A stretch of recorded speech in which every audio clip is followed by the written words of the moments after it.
Penny bag of donuts.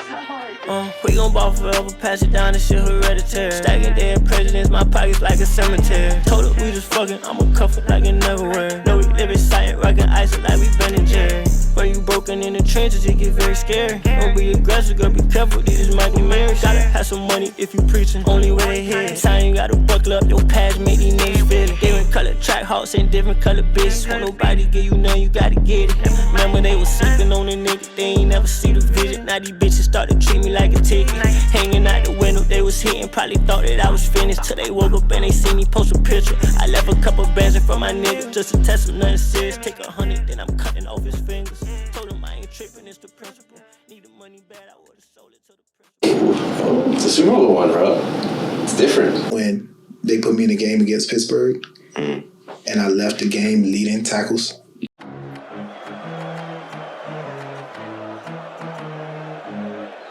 Touchdown! Remarkable! Oh my, that may be one of the great throws ever made. Sideline! Touchdown! Unbelievable! Is intercepted in the goal line. He broke his ankles. Now he's got an entourage. And he's got a touchdown. He is Houdini. Yeah. 2, 1. Alright, That's that TikTok sound. What is going on, everybody? Welcome to episode number 5 of No Flaggin, presented by Florida Med Sports.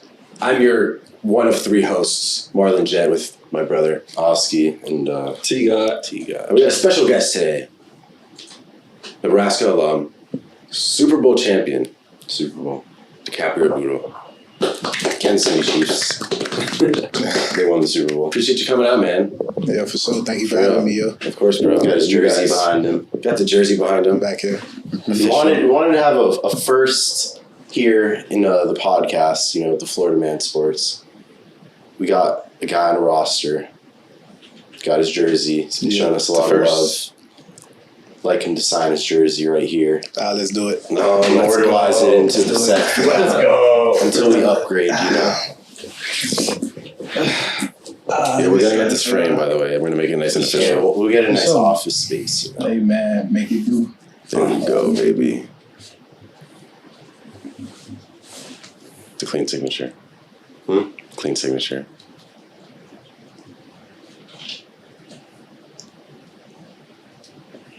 Tough. It's a long signature. Not a Super Bowl champion, baby. Oh, it's a Super Bowl one, bro.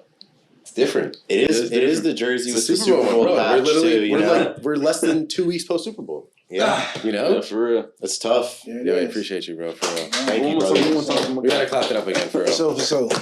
All right, how are we gonna start this thing off? You said you got a lot on your mind. We want to let you just. I want the people to know, like, your story, bro. Like, because your story is very inspiring, bro. Like, how you was slept on in high school, slept over coming up playing ball, even with, like, scholarships and everything. Like, I really want to get into that right now. Yeah. So, like, can you walk us through that, like, starting from the beginning? You at Miami Killian, playing at Killian, like, what was that like, and transitioning over to Southridge and everything? Yeah, man. Started out at Killian, bro. Mm-hmm. I mean, you know the story. Now y'all about to get enlightened to it. So, yeah. Man, I was at Killian just putting in the good work, bro. Just like every day, just on the grind, on the schedule, bro. And like, I don't know, man. Like, nothing was popping, bro. I didn't know what it was. I didn't know if it was because people felt like I was too small, wasn't this, wasn't that, or whatever, right? Anyway, it just wasn't working, bro. So, man, we just kind of like, me and my dad just kind of like always was like, yeah, let's just put in that work, man. You keep putting in work, things gonna happen. So like my whole time at Killian, bro, I was just like doing what I had to do at Killian, leaving, going to the gym, going to maybe run some more or something like that, just putting in that work, bro. Like, that's one thing that like I could really say I was like separating myself with was just the countless like hours I was putting in. And that like made a foundation for how I am now and like what I do, like the work that I put in and the effort that I put into not just football, but like things in everyday life and stuff like that. So, yeah, I mean, I'm out, I'm doing that. Some days I don't come home till like 10:30, 11 o'clock. Gotta try to, shower up, do homework, go to sleep, wake up the next day, try not to fall asleep in school, like just putting it in, bro, but still no results, bro. Like I was going out to like different camps and stuff. Like I had like some of my coaches take me to different camps, or like, me and my dad, I remember one summer, bro, we just picked up and was like, bro, we just about to go and get in front of college coaches, and we about to go to every camp, and it don't matter who there, like we gonna do them. It don't matter. And that's what we did. So, I remember like at one time, man, we went like Tennessee, North Carolina, South Carolina, just all over, Georgia, Florida, Miami. It don't matter. And I was just like always there, just trying to knock off whoever the guy was, just trying to knock him off. Hell yeah. And that's what I was doing. They'd be like, hey, BBB one-on-ones. Everybody like, okay, who going first? Nah, I'm going first. I'm jumping out there. He was like that too. And if somebody try to like come and be like, hey, bro, let me get that, I'm like, nah, you good. Like, I got this. You know what I'm saying? That's just like, you feel. I get you. Yeah. So like, You do that in the one-on-ones, but with the quarterbacks. You have to. Yeah, you got to. Yeah, you got to assert some kind of like dominance early. Yeah. But for me, it was more like, nah, y'all gonna see me. Like, I'm about to go out there, I'm about to rip this first rep, and y'all gonna see me. And a lot of times, like, it did give me attention, but it never got me what I was looking for. But like with everything, like you just gotta be like steadfast in it. And Brandon, he was there the whole time, bro. Like it was times where I would go to camps that I wasn't even invited to. I'm just showing up, and I'm like, I'm here. Yeah, like, do y'all got extra gear for me? Because I'm like about at the to rivals. Like the rivals. Yeah. That's what I thought of that because I was that exact one. Like that's funny. Like I'm hitting up Brandon the week of. I'm like, yo, like you going to this camp? Like, hey, bro, you got a code or something? Like you ain't got nothing for me? That's y'all school. Y'all boys gonna get in there, but I'm gonna be there too. It don't matter. I had to do that. You would think after the first time, next year I'll probably get an invite. I had to do that every year. Every year. But it didn't matter to me because it was like, it was fun. It was fun being like undercover, being for like sure. the menace. But at the same time, bro, like I'm doing all this and nothing coming from it. End up, getting into it with my high school coach. Our relationship ain't really end too well. Had to transfer, had to leave school. So I was transferring. I really was going to transfer to South Dade. So like the day of I remember my dad coming into the school, and he was just like, yeah, like you ready to do this? Like we about to go over there. All right, cool. We already done talked to the coach and everything. Like they know I'm coming, like all that. They like, yeah, we love him. He the missing piece. Was that when they had that really good quarterback? I forget his name. I know you're talking about number 15, right? Yeah. Yeah, he's a dog. I think that was before your time. He didn't get any offers or anything either. Oh, no. Right. Yeah, this was a little bit after. Yeah. Is he talking about Khalil? Yes. Yeah, there we go. Yeah. Nice. Yeah, this was a little bit after. Yeah, This that's is when they had that team that was really good, but they lost to Columbus that year. That Columbus went to state. With the That's when they had Jawan Hamilton at running back. Yeah. But yeah, so I was going over there. They like telling me like, yeah, you the missing piece, bro. Like, come over here and we about to do this thing. So I'm like, all right, cool. So I get to the office and my dad like, yeah, we got a problem. He arguing with the lady in the office. Like, she like, oh, I understand, sir, but I can't let him transfer to South Dade. Like, I didn't even know that was possible. Or that was a thing. Or like, that's crazy, bro. Like with the address thing, or like no, they're blocking. like that's another thing, bro. Like, because I went through that stuff. We changed. I got an uncle who lived in the Redlands, bro. We changed our address to there so that could be my home school. Yeah. And they still wouldn't let. Like, bro, we had this thing all planned out, but they already knew what was going on. So they was like, nah, we can't let him go there. So like my dad got the address changed on his ID and all, like everything. So like he like, man, it don't matter. He not staying at the school. They like calls up my mom, hey, come down here, come sign him out to school and just let him go to his home school. So like on my address, my home school, Southridge. Like my mom comes down to the school, like she makes it probably like 20 minutes. She come down to the school, she signing me out and stuff. All my boys coming in the office, like everybody done caught like whiff of like what's going on in the school. So classes changed, all my boys coming in the office, all my little friends and stuff, they like, dapping me up, giving me hugs, like, oh, I'm gonna miss you. Like, yeah, man, go do your thing, do what you gotta do. And my mom sitting there crying, bro. She's like, oh, like, they gonna miss you. Like, I don't know if this is right, all that type of stuff. So I'm like, yeah, whatever. So I end up getting to Southridge. The first day, I didn't even go to class. Like, I only went to practice. And then, they was just trying to get me situated and all that. And then, I ain't gonna lie, bro. My first day there, I was like, bro, what am I doing here? Like, in what sense? I wasn't feeling it. Like, practice, like, you saying? Nah, like, just practice was cool. School, like, just new vibe. Just, like, I never been a new kid in my life. Like, and I was a new kid. Like, but, like, people knew me. I knew some people from around the way and stuff, but, like, it was just a whole new environment, new administrators, all that. And I was just, like, feeling out of it. But, like I was telling y'all earlier about, like, retrospect, hindsight and all that, bro, is probably one of the best moves I ever made in my whole life, bro. Because it changed my life. It changed the entire trajectory. Like, my first day at Southridge, I got my first offer. From the coach who coached me at Nebraska. Really? Wow. But he wasn't there. He was at UCF. He was DB coach at UCF. What's his name? Travis Fisher.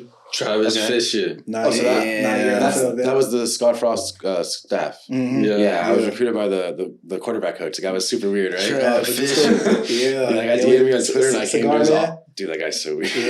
He's like a scientist professor. Like, that's his vibe. He's like a mad scientist, Good people, though. Yeah, he's a really nice guy. Really nice guy. Yeah. So you got your first offer the day you transferred there? I got my first offer my first day. My first practice. Wow. And the rest was just like, UCF is your first offer? Yeah. UCF was my first offer, followed by Temple, and then I didn't get Nebraska. My Nebraska offer was a whole nother story because up until then, like, UCF, Temple, I was just getting, like, small schools, Middle Tennessee State, South Alabama, like. So I'm like, man, like, these big offers got to come. But then, like, what I realized, the big schools they come to the school for me, but when they see me, they like, whatever. Like, I remember Florida came out to the school, and I was like, man, I'd jump on that. Like, I'd love to go to Florida. Yeah. And they came to the school, the DB coach watched me for, like, 10 minutes and left. And I was just like, he ain't even come holler at me or nothing. So that put another fire in me. I'm like, nah. Like, a big school somewhere is gonna come and get me. And I'm going, and I'm gonna make it happen. So you got UCF, Temple, all these schools. This is the spring, so you're a sophomore at this point or a junior? No, I'm going into my senior year. Oh, okay, so you're a junior. As a junior, right? Yeah. Oh, so you played 3 years at Killian, 1 year at Southridge. Yeah. So that was the year a lot of other transfers came in too, right? Or no? When did they start stacking up? No, they didn't. A lot of people ain't start coming into Southridge after till they saw what I did. Really? So you started that then? Because I remember they stacked the whole thing up and they got crazy. I went to Southridge. I did what I had to do. All the kids at Killian came over to Southridge. The next year, they won state. Oh, yeah, damn, I don't even remember that. That's crazy. Yeah, they won state. Yeah, so there you go, Trendsetter. Were you at Killian with Jaquan Johnson or not? I was, yeah. Played with them. Jaquan Johnson, Sheldrick Redwine, Jermaine Washington. Quite a secondary, right? Yeah. That's crazy, man. Yeah. I mean, it's easy to get overlooked with, like, all those guys. Not that you're not with them, but, like, they have the stars and this and that. Yeah. Like, what was it like being around those guys just getting these offers and you're playing right with them, right? I mean, it was always love from them and stuff. And then, like, even, like, when I first came to the school, because, them guys older than me. So, like, Jaquan already had offers when I first got there. So, like, he was already, like, the guy on the team, you know what I'm saying? So it never was really like, I never really had no, like, feeling like, oh, how come he got offers and I don't? Because, like, it's completely separate, you feel me? Yeah, like it is with everything, you know what I'm saying? Yeah.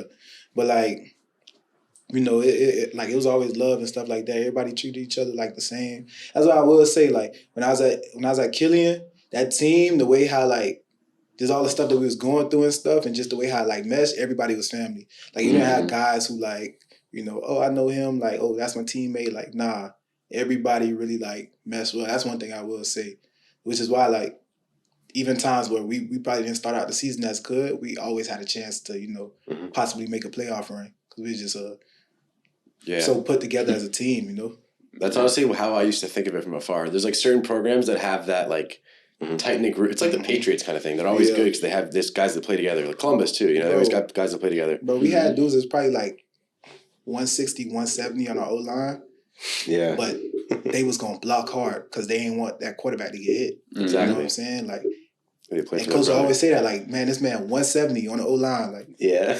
Coach said and not even think y'all quarterback was Antoine. Yeah. Antoine. Safety. UCF. Oh, yeah. That was a quarterback. Yeah. Wow. Crazy. Man. Well, that's crazy. He was a good quarterback, too. That was my first game, actually, in high school. Oh, so I would have played you.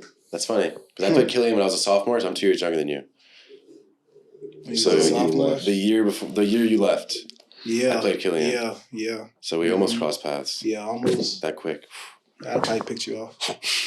Nah, dude, we played like one quarter and it got canceled because of rain. I threw a touchdown, though. I'd have probably picked you off. Maybe. Maybe. It was his first start. Yeah, first start. Bugging, bro. But, so how did you get your Nebraska offer? That's a whole nother story, bro. So let's talk about senior year now. Senior year at Southridge. Then I was. Yeah, so you got a couple offers. So the summer going into my senior year, yeah. So that's when I got my Nebraska offer. So I remember I was always trying to get like bigger offers and stuff. Then one day, like the coaches at Rutgers hit me up, and they were just like, "Hey, man, we about to be at this camp down south. Like, hey, make sure you're there. Like, we want to see you. You know, if all goes well, like we gonna offer you and all that." I'm like, all right, cool. So I'm just tapping in with them. They like steady hitting me up, like, hey, make sure you're there, make sure you're there. So I'm like, yeah, cool, I'm coming. So I get there, I meet the coaches, shake their hands and all that, or whatever. They're like, yeah, we're gonna keep our tabs on you, all that. You know, just go out there, ball out, have fun. You know the whole spiel that they give you. So we just kind of going through that, and you know, we do our little stretch, and now it's time to run the 40. So like, you know, I'm like. I was known as that. Like I ran track in high school. Everybody knew I was fast and stuff. So like they're like, okay, it's time to run the 40. So I'm in like the back of the line. Everybody running all that type of stuff. And I get to the front of the line. It's my turn to run. I go to take my shirt off. And the dude's like, what are you doing, man? Like, you don't need to take your shirt off. Just run the 40, bro. Like, I kind of take offense to that because like I'm like, nah, bro. Like, I'm about to run this 40. Y'all gonna see me. So he's like, no, bro. So now I'm arguing with him. I'm like, no, bro. I'm about to take my shirt off. I'm about to run 4.3 right now. He's like, bro, you're not running 4.3. I'm like, bet. Like, what? So he's like, all right, bro. Like, he gets fed up. So he stops the whole camp. He stands up. He yells at the coaches. So he gets up. He's like, all right. He yells at the other coaches like, hey, everybody get y'all stopwatch out right now. If he don't run 4.3, like, tell him leave. He tried you at it. I'm like, all right. So now the pressure on, right? So like on the outside, I'm cool, but like on the inside, I'm like, nah, like I really gotta put up now. Like you're like, I got myself into this. Like I really gotta put up now for real. So I remember I took off my shirt, man, got in my stance, took a deep breath, held it, burst out of there, just ran, bro. Finished. Probably ran like another 20 yards after, turned around, was walking back all like heavy-winded and stuff. I'm just watching people like look at me. I'm walking. I'm like, nobody's saying nothing. That's when all the coaches like next to each other looking at the stopwatch. I'm like, bro, what's going on, bro? I'm like, oh, I done got kicked out, bro. I'm like, and I knew I was fast. I knew I could run 4.3 because I've done it multiple times before. But I was like, man, I probably just like psyched myself out. And then they yell like 4.3 and like the whole camp go crazy and stuff. And then so now all the coaches like watching me, like really on me because they're like, who is this guy? Yeah, because like now I done talked it and I backed it up. So now they're like, hold on, all right, like let's watch this. So from there, I already knew. I said, yeah, I got everybody's attention here. So all I got to do is go and do what I do. The rest was the easy part. The rest was football. The rest was looking clean in my drills. The rest was going out in one-on-ones, shutting it down. Doing what I do, be the first one out there and do it at a high level. Yep. The rest was 7-on-7, come make a couple plays. It's easy like that. So like, I did all that, and then at the end of the camp, you know, it was just shaking hands and stuff. None of the coaches offered me at the camp, so I'm like, it's kind of crazy. Like what's going on? So anyway, like my dad, like, yeah, man, you did your thing today, man. Don't worry about it. Just let it happen, bro. God's plan, bro. I get home. As soon as I walk in through the door, but my phone's ringing. It's Nebraska. Hey, we ain't want to offer you in front of everybody else. We want to make it seem like, you know, we just kind of offer you. But like, you got an offer from us, bro. And I told the coach right there, I said, I'm coming. And he was like, I want you to come see it first. I'm like, it don't matter, I'm coming. He's like, all right, yeah, just come up here if you like it, you know. So I came up, and I was just like, I didn't really care like what it looked like or nothing like that. But I knew it was the platform I probably needed. Mm-hmm. So I was like, all right, I'm coming. Mm-hmm. He's like, yeah, man. The whole staff was happy, excited, you know, all that type of stuff. But then now it's like, it's weird because it's unheard of. I don't have no stars or nothing. And I just committed to Nebraska. Yeah. So they're like, who is this kid? Like, what does he do? Mm-hmm. So now it's people tagging me and stuff, like people happy, like, oh, you're going to love it here in Nebraska. We're going to take care of you. And then there's people saying like, bro, did we just really sign a track star, bro? So now I'm like, now I'm knowing even more like, yeah, I know what I got to do. I know what I got to do. Mm-hmm. So went through that football season, did my thing, made sure all the blogs and stuff had my stats every week. So they go put it out there. And so they could see like, no, y'all getting a real dog. Y'all getting a real player. Like somebody who's like a real football player. Mm-hmm. Dogs going crazy. That's like, weird timing. Weird timing. I know those dogs too. You talking about being a dog? You got the dog. I feel it in my chest. But yeah, man. So like, I'm just like, man, I'm gonna make sure they know who they getting. So anyway, go through the whole season, man. Track season come around, and I'm like, all right, last year I finished third at state. You know, I was dealing with like hamstring issues and all that. But I always knew like, if I get a healthy season. 100, 200? 200. 200. Well, I ran 100. I ran 100 too, but in states you're 200. It's a weird story, yeah. Gotcha. That's another story. That's like feeling sick, redemption story, come back in the 200. Yeah. Beat everybody, you know, whatever. But ended up not making it in 100 because I really jumped, but you know. Yeah. But yeah, so the year before I ran the 200 at state, 21-1 if I believe correctly, gave me third. Damn, that's crazy. I mean, Florida's fast. Gave me third, bro. Yeah. But I'm like, nah, like I'm coming back next year when I'm fully healthy, and I'm doing everybody. Like I ran that whole year hurt, like big hamstring sleeve and all, yeah. But I still did it. Like I would run and I would feel myself hurting, but like whatever. My track day is over, bro. And then so I'm like, yeah, next year I'm about to go in. I'm gonna win state. I'm not coming in third. I'm coming in first, and then I'm gonna go to college, bro. After my second meet, bro, of my senior year, I was just like, nah, this ain't what I'm supposed to be doing. Doesn't feel right. It's not what I'm supposed to be doing. I'm supposed to be somewhere out, getting ready to go out to college and make an impact. So I told the coach, I was like, I'm done. I'm not running no more. And they're like, what you mean you're not running no more, bro? Like, you know, like, you that guy on our team. Like, you the piece that we've been missing for the boys team forever. Like, because you know Southridge girls always good. Winning, bro. Yeah, so they're like, you the piece we've been missing on the boys team. I'm like, coach, like, it's over with. You got a problem talking to my dad, but he ain't going either. So, like, it's like, it is what it is. So, I mean, he ended up telling me, like, yeah, man, you know what? You're right. You got a bright future in football, man. If track ain't gonna help you, like, it is what it is. Like, I was still, like, running this stuff, but, like, I just wasn't competing, you know? For sure. It just was getting ready for college and stuff. So when I got up there, bro, I had a whole different mindset, bro. Like, I was like, yeah, these my teammates. We gonna have a good time. But in reality, like, when we on the field, I'm really looking over my shoulder because I really want to be out there on that field in front of all y'all, you know? For sure. It just ain't really go like that. It wasn't the plans that they had for me, though. You know, I came in swinging, bro. Trying to do the same stuff in one-on-ones, jumping and all that, but it's like, it's different, bro. Like, you in a structured environment now. You in college, you can't do it. Exactly. You're not the big dog, you know? You got to pay your dues, pay your respects and all that type of stuff. Like, people see that, so it just was what it was, man. They had their plans way before I even came in, you know. But so I just kind of had to like take a seat back. So you redshirted, right? Yeah, I redshirted, bro. I redshirted, and it was tough for me, bro, because I ain't want a redshirt. I was like, man, I know I could be out there playing right now. I know I can contribute. I know it's not X amount of people better than me out there running down on special teams. But then at the same time, bro, I was like, do you want to be one of those guys, though, right? I wanted to be one of those guys. Just want you to put some weight on. Yeah, they wanted me to put on some weight. They a lot of things, bro. But it's just like my main thing in that, I was like, okay, I can take that. I can do this.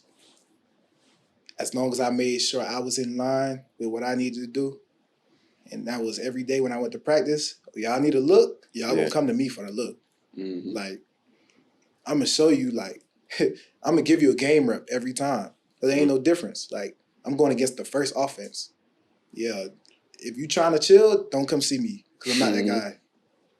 I'm not that guy because at the end of the day, I need to get better too. I'm not getting better if I'm just letting you do whatever. Like, no. So sometimes coaches like want you to just do whatever, though. Yeah. I mean, well, that's when you're not in a good environment, you know? Yeah. I ain't want nobody like feel like they could put a muzzle on me for real. Like, oh, throw it to this guy. Or like imagine they're like, oh, like this starting receiver is having a bad day, you know, just let him get by you. Yeah, go easy on him. Yeah. Like let him score. See, I wasn't really on that. Like if they like it's one thing if they want me to let him catch the ball, like, all right, them practice rules, like that's cool. Like it is what it is. I got a million ways I could put myself into position to make plays without finishing. Because when I finish violent anyway. So I'm like, I understand. Like people could get hurt. So you got to let him catch it. You're going to jam the shit out of him on the ball. Yeah, exactly. Yeah, facts. Like if he's not looking at me, he's going to be going backwards. Mm-hmm. And then y'all can figure out in the film room, tell him whatever you need to tell him. Like he need to get off this press or whatever. But then y'all going to see me on that film. Though. Exactly. Like I'm going to be seen. I'm going to be somebody you can count on, you know, regardless of what the role is, regardless of how I look. So that was like my whole first year, just going through it like that, bro. But it was hard because like I really wanted to play, bro. That was like in my heart. Was it mentally like very challenging that year? Yeah, bro. It was hard. It was hard for the fact that I just lived in Miami my whole life, and now I'm in Nebraska where it really ain't too much going on like it is in Miami. A lot of corn. Snow. They bleed corn. I said corn. That Does that make sense? No city, no nothing. They probably say that. Yeah, they bleed corn. Like it's just. What's the Nebraska accent? I don't know. I don't really know. Yeah, right. I don't know. Like, is it kind of like Minnesota? I don't really know because you know what? Like, just about there's your a lot of business, people bro. like me from different places there, bro. Like, we got people from New Orleans, California, on the Minnesota. Team? Like, yeah. So they like, probably don't really have an accent. What about like the rest of the school? Like, what was it like being like a regular student there, or like even as a football player? But like, what's the student life like, bro? Football players get love there, get a lot of love, bro. But like, I'm gonna be real with y'all, bro. I didn't talk to nobody. Like, really, I would go to class, sit down. You were on a mission too. Nobody could really like say like outside of football that they really knew me like that. Unless you was like an athlete and we just always shared like the same common space. Like I knew like the gymnasts, track people, hoopers, all that. But like outside of that, bro, like if I'm sitting in a computer lab with a bunch of other people, like I might know you because you're in my group. Yeah. But like I don't know you, bro. Like, yeah. I'm just here so I can get my grade and, you know, 100%. leave and so you didn't even party for real or none of that, huh? In Nebraska? Yeah. Not like really that, bro. out, right? Not like that. So how the girls used to treat you when you was there? Like the girls that used to come at you? Yeah, no, for real. I gotta ask. Yes, this is a I got to corn husking girls. I mean, bro, like anytime you're doing something good, bro, it's always gonna be all of that. You know? Yeah. And it's always gonna be like a tough environment to kind of like dodge temptation. But me, the thing about me though, bro, like is I'm very selective regardless. So it's like it don't matter, girls, guys, it don't matter. If I don't feel like I could sit in a space and we could share energy, it's over with for you. Cause I'm already like introverted. Yeah. Like if I wasn't feeling y'all too, I wouldn't be here right now. Yeah, for sure. But I see y'all as two genuine dudes. And I can know that through him. Yeah. Because this is one of the most genuine people in my life. 100%. Bro, never asked me for nothing. Bro, we used to play football together in the backyard every day after school. Every day. Brandon hopping the gate. And now we in the back playing throwback tackle, bro.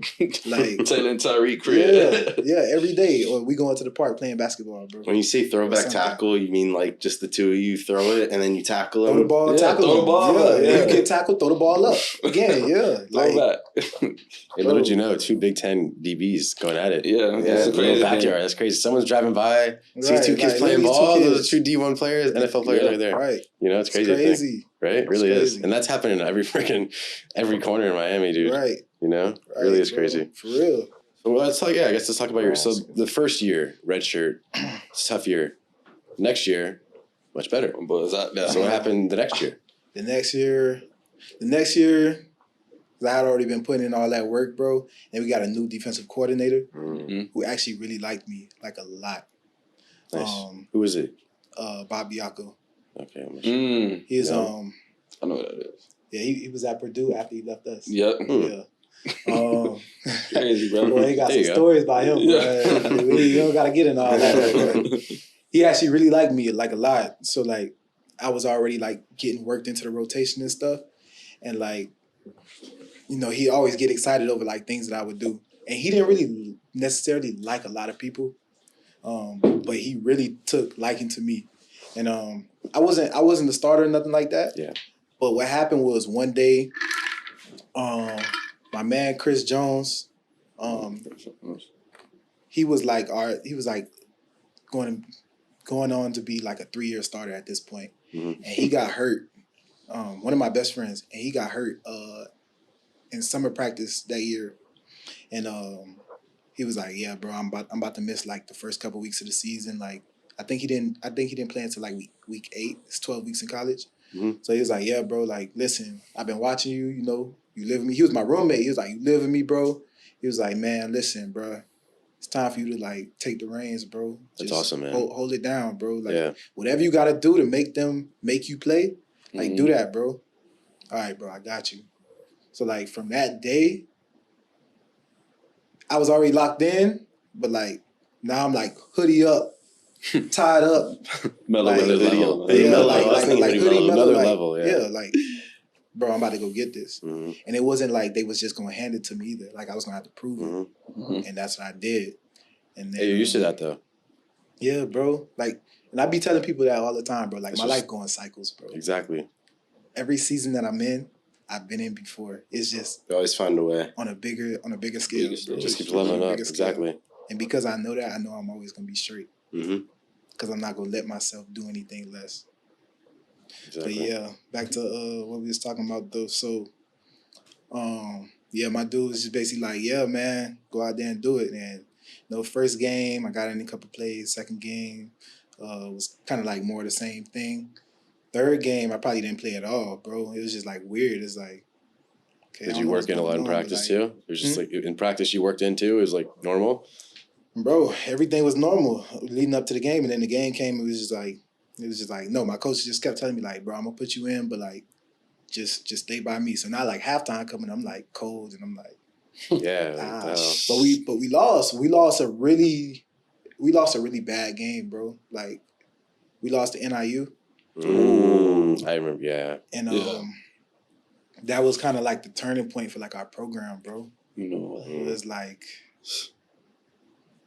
all hell broke loose. Yeah. And nothing was like as it seemed, bro.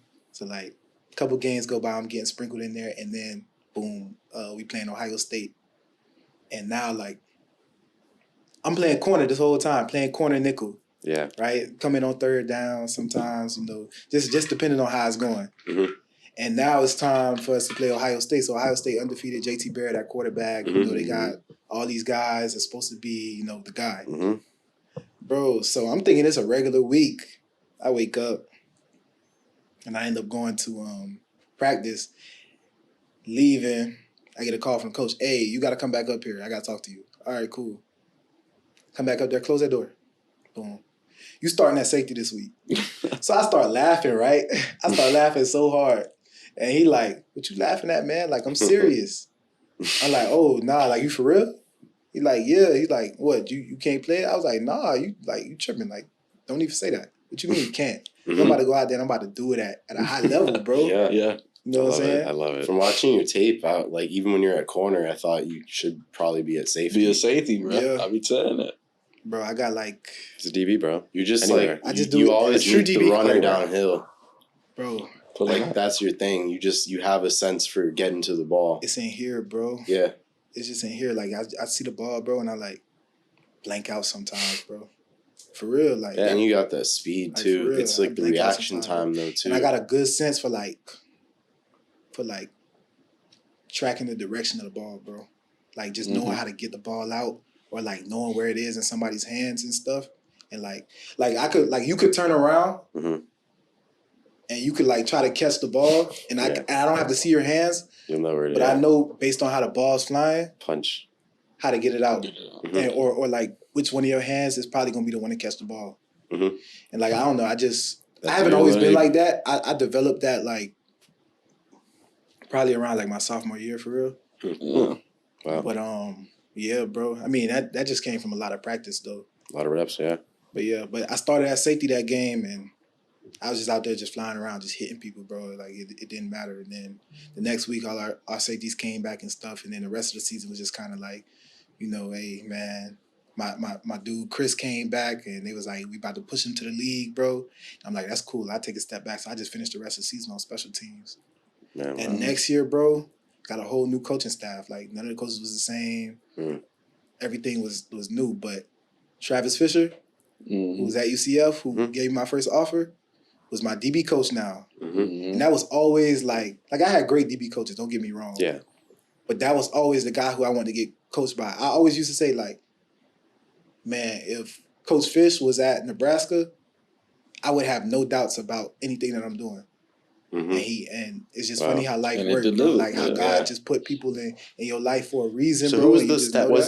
So who was the staff that recruited you at Nebraska? The original that offered you? Mike Riley. Oh, okay. Mike Riley. Got you. So I was thinking it was Frost. Okay, got you. It was Mike Riley. Frost he was okay. I got you 100%. Yeah. But Frost offered me.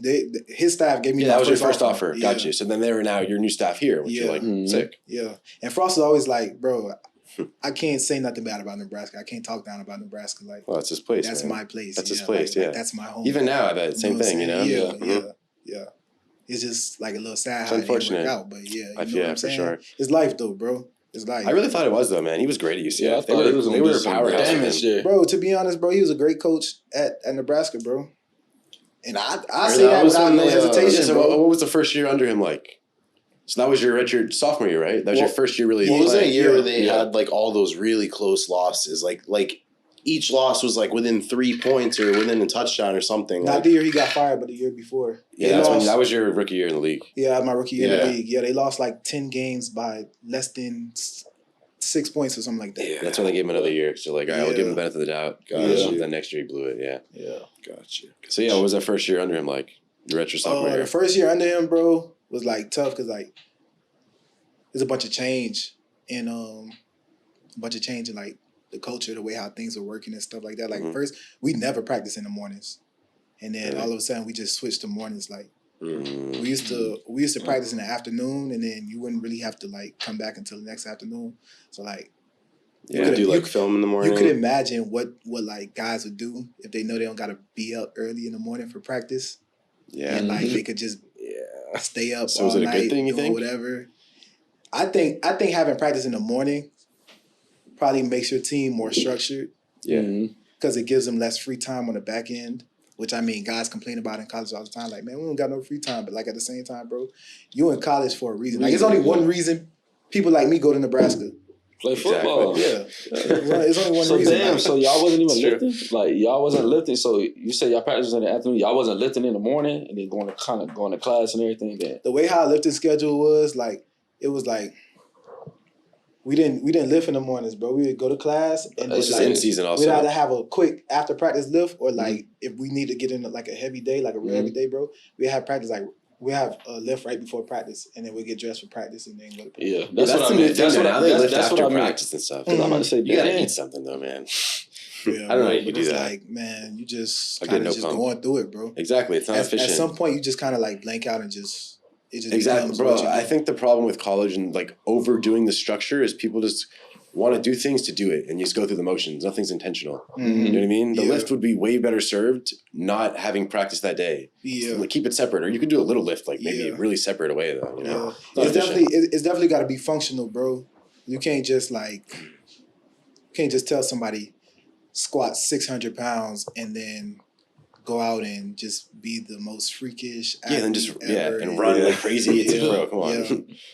Yeah, a lot of issues with it. He thought of the lifting. I was thinking about the dining hall. I just wonder if Nebraska has a full salad bar of just different types of corn What's up with you in the corn, man? Think about corn. It's Nebraska, dude. It's just Nebraska. Bro, you know what's funny, Corn bro? nuts. I didn't even eat that much corn while I was there. I didn't. And it's like something like they serve corn with a lot of stuff, bro. But like It reminds me of that scene So it is a big from thing. Forrest Gump. With, Yeah, of like course it- it is, dude. like I didn't Like know with the that. shrimp, you know, the corn scene with with the chunks of shrimp. corn, Yeah. cream of corn, like Yeah. On the cob. corn on the cob, Off the cob. like street corn, Street like, corn. God damn. Sour corn? Yeah, I don't know. Was the I don't know corn about good that. at least? What about that corn with like the cheese covering, like the Mexican That's street thing? corn. All right, let's get back on Oh, topic. yeah. Let's get back on topic. It's Nebraska. We're on Nebraska. We're on the corn. All right. We're on Nebraska. So that was your first year starting too, though. Oh, when Frost came? Yeah. Yeah, bro. Yeah. So And what was was- that like? So Bro. what was? So did you have to earn that spot like in the spring, in the summer? How did that situation? Oh, I come definitely about? did. I started out as a starter, Okay. but I definitely had to, At outside corner. yeah, rent was due every day. But like that year, I played Tough. outside corner, Mhm. and like third downs, I would go into nickel. I would go inside and just I like cover the slot or whatever. And then that's when I was, terrorizing the whole Big Ten. Yeah, I mean, you Yeah, started man. What led 30. to You what? started like 38, 33 straight games, something like that. Some crazy Yeah. number. I don't even remember it, but like I ended up finishing like top Good 10 in stats. pass breakups. Yeah, you was like number 3 or something like all that. types Like of you was stuff. number like 1 in the three Big like Ten. like a single season. Yeah. Number You were one in all the Big Ten, bro. I think you were all Yeah. Big Ten your first year. Yeah, my first year. Yeah, what it this was, was the all Big college Ten stuff. honorable mention, right? No, So that was tough. third. 13? Yeah. Yeah. Which if you ask That was everybody, last year. which if you ask everybody, bro, I got snubbed bad. We didn't No, win no for sure. games though, Y'all bro. ain't win, so We that- didn't that's win, what it bro. be. Yeah, I'm already you knowing. made We didn't 32 win. straight starts. Yeah, bro. Damn. Like I'm really That's like 3 years that straight. consistency we was That's talking about consistent. earlier, bro. Yeah, Like, That is very you just consistent. saying. like, For sure. cause it's A lot of easy to just be snaps, like, too. Exactly. yeah, bro. I played like over 1,000 something Second, snaps. you were in second college, in the bro. whole team in snaps in 2020. Like coach used to send me to the boundary or tell me like go to this receiver or whatever. Or like if they had a dog Yeah, you were tight that end, like I would go cover him on third down or Buda something. Baker. Or like, yeah, I was Yeah. everywhere, bro. I played 2019, bro. I played safety, corner, nickel, dime, everything. Hey, like, man, PFF loves you. Yeah. so I'm Yeah. saying, bro. So it's like, this is what I do, bro. Yeah, man. This is what I do. Like, just to come into this and like not even, cause like I'm a guy. I'm very like it's not about me at all, bro. But like Yeah. right now, I feel like I gotta take the time to really be like Mhm. let people know, like, bro. You gotta appreciate what you did, man. Seriously, yeah, you gotta pat like- yourself on the back from time to time. You know. Yeah, bro. I'm that guy. That guy right there that you just read about. Like I'm that guy. Exactly. Like Yeah. but it's still. But you're also the guy that was putting in all the extra work right. at Killian when no one knew anything about it. Right. So they just see that. They don't know about all that Right. shit. They don't You know know. about like all the little stuff or like they don't even know, bro. Like you just jogged my memory. That year right there, I used to we used to work out like 3 times a day. Like You said you would, in the though, summer, right? in the summer leading up to it. Like even sometimes like I call up the guys and be like, hey, y'all trying to go work out? And like only one dude always came. Hey, we would have got along in college, man. Only one dude, Who Deontay was that? Williams. Who was that Deontay actually? Williams, my safety. Yeah. He going to CFL. Yeah. Nice. Good. Yeah. Shout out to him. Yeah, shout out to Shout out. shout out to that boy. Shout out to all my dogs for real. But yeah. But like, bro, it's the work I put in. Everybody just see the results. 100%. But, like, in my mind, bro, it's like all or nothing. It's like the way my mind works, bro, it's crazy. Like I see something, I can lock into it, tell you everything about it if I really care about it. If I don't, it's done. It's That's done. what I was trying to tell him. I'm the same exact way, Yeah, dude. if I don't, it's done. Like it's whatever. Like, oh, bro, you know everything else. Like, yeah, but I ain't really care about that. So Yeah. like whatever. You know. So looking at your last season, and you being my boy, I never asked you this. So what made you leave that COVID year, that 2020 year? That was 2020, 2021? About 2020. That COVID year, like with the whole like, you know, the fans couldn't come to the game. It's Yeah. like a short season. Like what made Yeah. you leave that season to pursue the draft and everything? I just think, bro, I did so much there. Mm-hmm. I could have just they gave me an extra year, and I could have been like, oh, I'm gonna go run it up some more and just make it hard for the next person to come and catch me and beat me. Yeah. But like, I did so much there, bro. My job was done. Like it was complete. Like I was who I was. Either you was gonna respect the work that I put in, or you was gonna be like, oh nah, he too small. I don't know if he gonna make it in the league. But it didn't matter what I did. That was already the perception. So it's like I already knew that that's what I was gonna be fighting, regardless if I stayed another year or not. Really and truly, bro.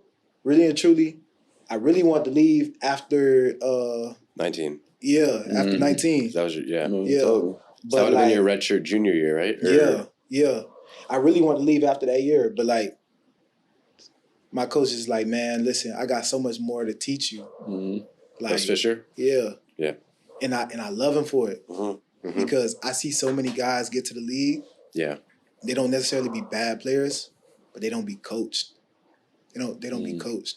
And now in the league, the time is so crunched. It's not like you get players year round like you do in college. So it's like, I'm gonna teach you a little bit, but if you can't get this and you still looking crazy on film, like it's only so much we could do with you. Yeah. And that be the issue, bro. So it's on you more. Yeah, 100%. You got to come in with a real skill set, real knowledge and stuff. Bro, one of the first things my coach told me when I got to Kansas City, it was like probably like 3-4 practices in.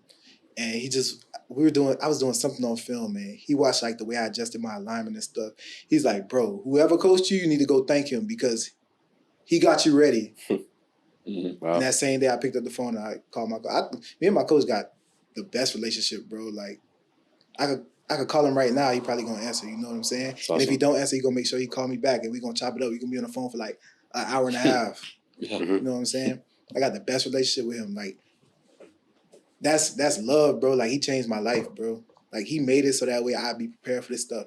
And all the stuff that even like stuff that he would teach me back then that I didn't really understand because it didn't really translate to the college game. When I got to the pros, I was like, yo, this is what he talking about. This is what it is. Oh, I already know what to do right here. I already know where to line up. Like a lot of times I see guys get beat and stuff like that, and they don't get beat because they're not good enough or not capable enough. Positioning. But like, bro, you didn't line up correctly. Technique. Like, you're not using your divider rules. Look at your stance. Look at your feet. Like, you know what I'm saying? I just try to pass that knowledge on, bro. One day I want to be a coach, for real. But like, college coach? High school? Probably college. Yeah? Probably college, yeah. Nice. Because like, I want to be able to like help shape. I can see you as a college TV coach. Yeah. I can see it for sure. It's like Coach Bootle. I can see it 100%, dude. when people leave me, I want them to be prepared, like I know I was. Yeah. And then also, bro, like you come into college, bro, you're a kid. You're a kid who thinks that like, oh yeah, I'm grown now. Like the whole world in front of me, like I could do whatever, bro. Yeah. And I just want to be able to like give people knowledge and like send them off the right way. You know what I'm saying? For sure, Instead of like just how I've seen people like just be like in college sitting down and really you see him every day and you think, oh, he's just that way. But his behavior is a cry for help. Yeah. And like a lot of people don't analyze that. Like they just let the days pass and then he transferring. Why is he transferring? The man been unhappy for how long, you know? You can't 100%. Please everybody. You can't make everybody happy. Like there's always gonna be that. At least ask. Yeah. But like, I don't want nobody to feel like excluded or like. I think that's like a pretty shared experience amongst like a lot of former college athletes. That's honestly one of the main reasons we want to do this. So like to let people know what they're getting into. You know, not everyone's experience is the same. Yeah. Not everyone has a great experience. You know, it is what it is. It's all about the fit. And like you even said, like you had a coach that you would have loved to be coached by him, but you had to go to Nebraska because that was the bigger stage for you, the Big Ten and all that. And then once he came back and it just worked out that way. Yeah. Like that gave you such an advantage over maybe you got another staff that came in. Who knows what would happen, you know?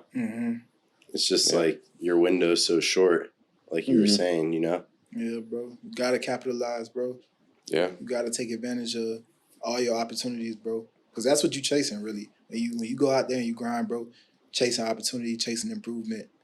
100%. You're chasing. Like, so when the opportunity comes, don't let it slip.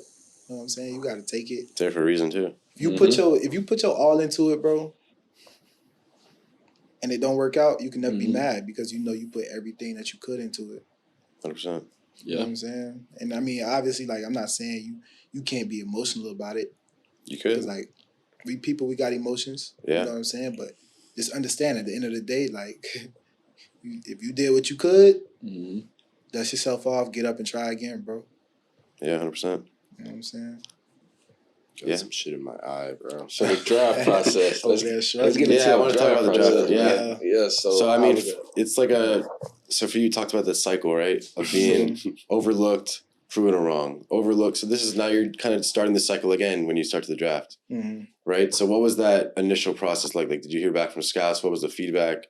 Because you had a lot of snaps. You were a guy that had a lot of film out there, you know, so you're pretty easy to like pick apart, I guess you could say. Yeah, so I mean that same thing that I said earlier, basically talking about you know, either like the hay was in the barn. Either you was gonna respect all that I've done, my stats, my numbers, my film. Either you was gonna respect that, or you was gonna go ahead and be like, well, he's got these questions around him, and however you want to spin it. And what are the questions? Literally the only question is size. Size. Right? That's probably the only one. Size, really. That's like, literally the only one. Nowadays in football, it's important to have like a real like profile, like as far as like stature and, you know, athletic ability and all that. Like my athletic ability. That's what I'm saying. All you're lacking is the size, the structure. Yeah. Like I've had people tell me like, I mean, you know, the question really was like whether you will hold up at this level or not. You know what I'm saying? And I definitely understand it because. But again, did you have any injuries? I had one injury, but like I didn't have an injury that made me stay out. Like you didn't miss any, dude. You missed no games. I missed no time. You started 38 straight games. Bro, it was some games like we played Iowa in 2019, bro, and I was. That's the game you had the pick. That was the next year. But I was sick as a dog, bro. Like, I was so sick, bro. I was at practice, like, bending over, like, on the ground, stretching, crawling to get up, bro. Like, just tired, like, sick, cold sweats, all that, bro. Like, I probably shouldn't even been there, bro. But two things I ain't do. I ain't go to the doctor, and I wasn't in nobody's face, bro. My coach would tell me, my coach told me, he's like, hey, bro, go sit back there. Get away from rodeo. Yeah, but like, listen, make sure you paying attention because you playing on Saturday. So like the whole week, bro, I'm like, I'm not gonna be able to play on Saturday. I'm not gonna be able to play on Saturday. Saturday came, bro. I still wasn't 100%, but like I was ready for that game, bro. Yeah, I was ready for that, and I played well. You know what I'm saying? So it's like my boy was on his Jordan mode. I don't like missing time though, bro. No, yeah, I feel you. Because availability is everything. If you're not available, then what you doing? Like, how can you help? You know what I'm saying? 100%. I never bro, like a lot of people don't even know, bro. My rookie year, bro, I thought my ankle was so bad. I really thought this was the first time in my life I ever thought like, I'm gonna have to get surgery on my ankle, bro. Like, and I might be out of a job, bro. Like this getting scary, bro. From week 4, it's 17 weeks in the NFL. Yeah, and I still played in games after that, bro. Practice every day. Like I couldn't I rolled my ankle against Philly. I made a tackle, rolled my ankle, got up, walked it off. When we came back out from halftime, I was like, yo, my jump's locked up. I'm running down the field like hobbling. But I'm like, I'm not coming out the game, bro. I'm not coming out. Cause I know I knew my job. Like I was a safety, bro. Yeah. So I'm gonna just make sure I'm in position and just do what I do. Made it through the game. I was like, I'll be all right. Next morning, I rolled my ankle before I know how it is. Next morning, bro, I got up, I couldn't walk. I was like, wow. So I went into the trainers, bro. Rehab like the whole day. They asking me like, you want to miss practice? No. For what? Like, bro, I'm on the practice squad. If I don't practice, like I don't have no job, bro. Like, what are we talking about right now? Don't practice. What? Practice? No, it's practice, man. Yeah, like you crazy. We're talking about practice. I'm like, bro, like you're crazy. And then I was on like diclofenac, popping 3-4 Advils a day if I needed to, like Aspercreme, lidocaine, like Just take the pain away, bro. I'm gonna go out there and do it. Wrapping up my ankle, taping it, putting my cleat on, taping it again, and going out there and practicing and not complaining, bro. Like our trainer in KC, he called me JYD. You know what that stands for? Junkyard dog. Because he's like, you don't care. He's like, it's the best you just, you do whatever. You don't care. Bro, I wasn't letting them take me off that field, bro. I seen it. I seen people, this hurt. Let me get like 3-4 days. All right. We'll bring somebody else in. Come back when you're healthy. Maybe next year. No. Because I know I could still do it. But like even like last offseason and stuff, I don't even remember if you remember me complaining about my ankle and stuff when we was training. When we was working out together, you was telling me about but like it didn't matter. I was still doing everything with the most intensity that I could because I knew if I could run straight, I'd be all right. When I was running, when I stopped, I'd be like, probably roll it out a little bit sometimes. And honestly, bro, even going into camp last year, I had a crazy camp. Great camp. Wasn't healthy. Wow. Was hurt, bro. Was trying to do everything I could for this ankle. And it's just like, it wasn't working, bro. And then all of a sudden, bro, when did it stop hurting, bro? It don't even hurt no more, like at all. I feel like we've all had something where like you're just used to something just hurting. It doesn't have to be that serious, but like, and then, one day you're just like, oh, it don't even hurt no more. You're like, wait, this is weird. But I do remember coming up on a year, which was like probably like October 4th, coming up on a year and was like, yo, my ankle still hurt.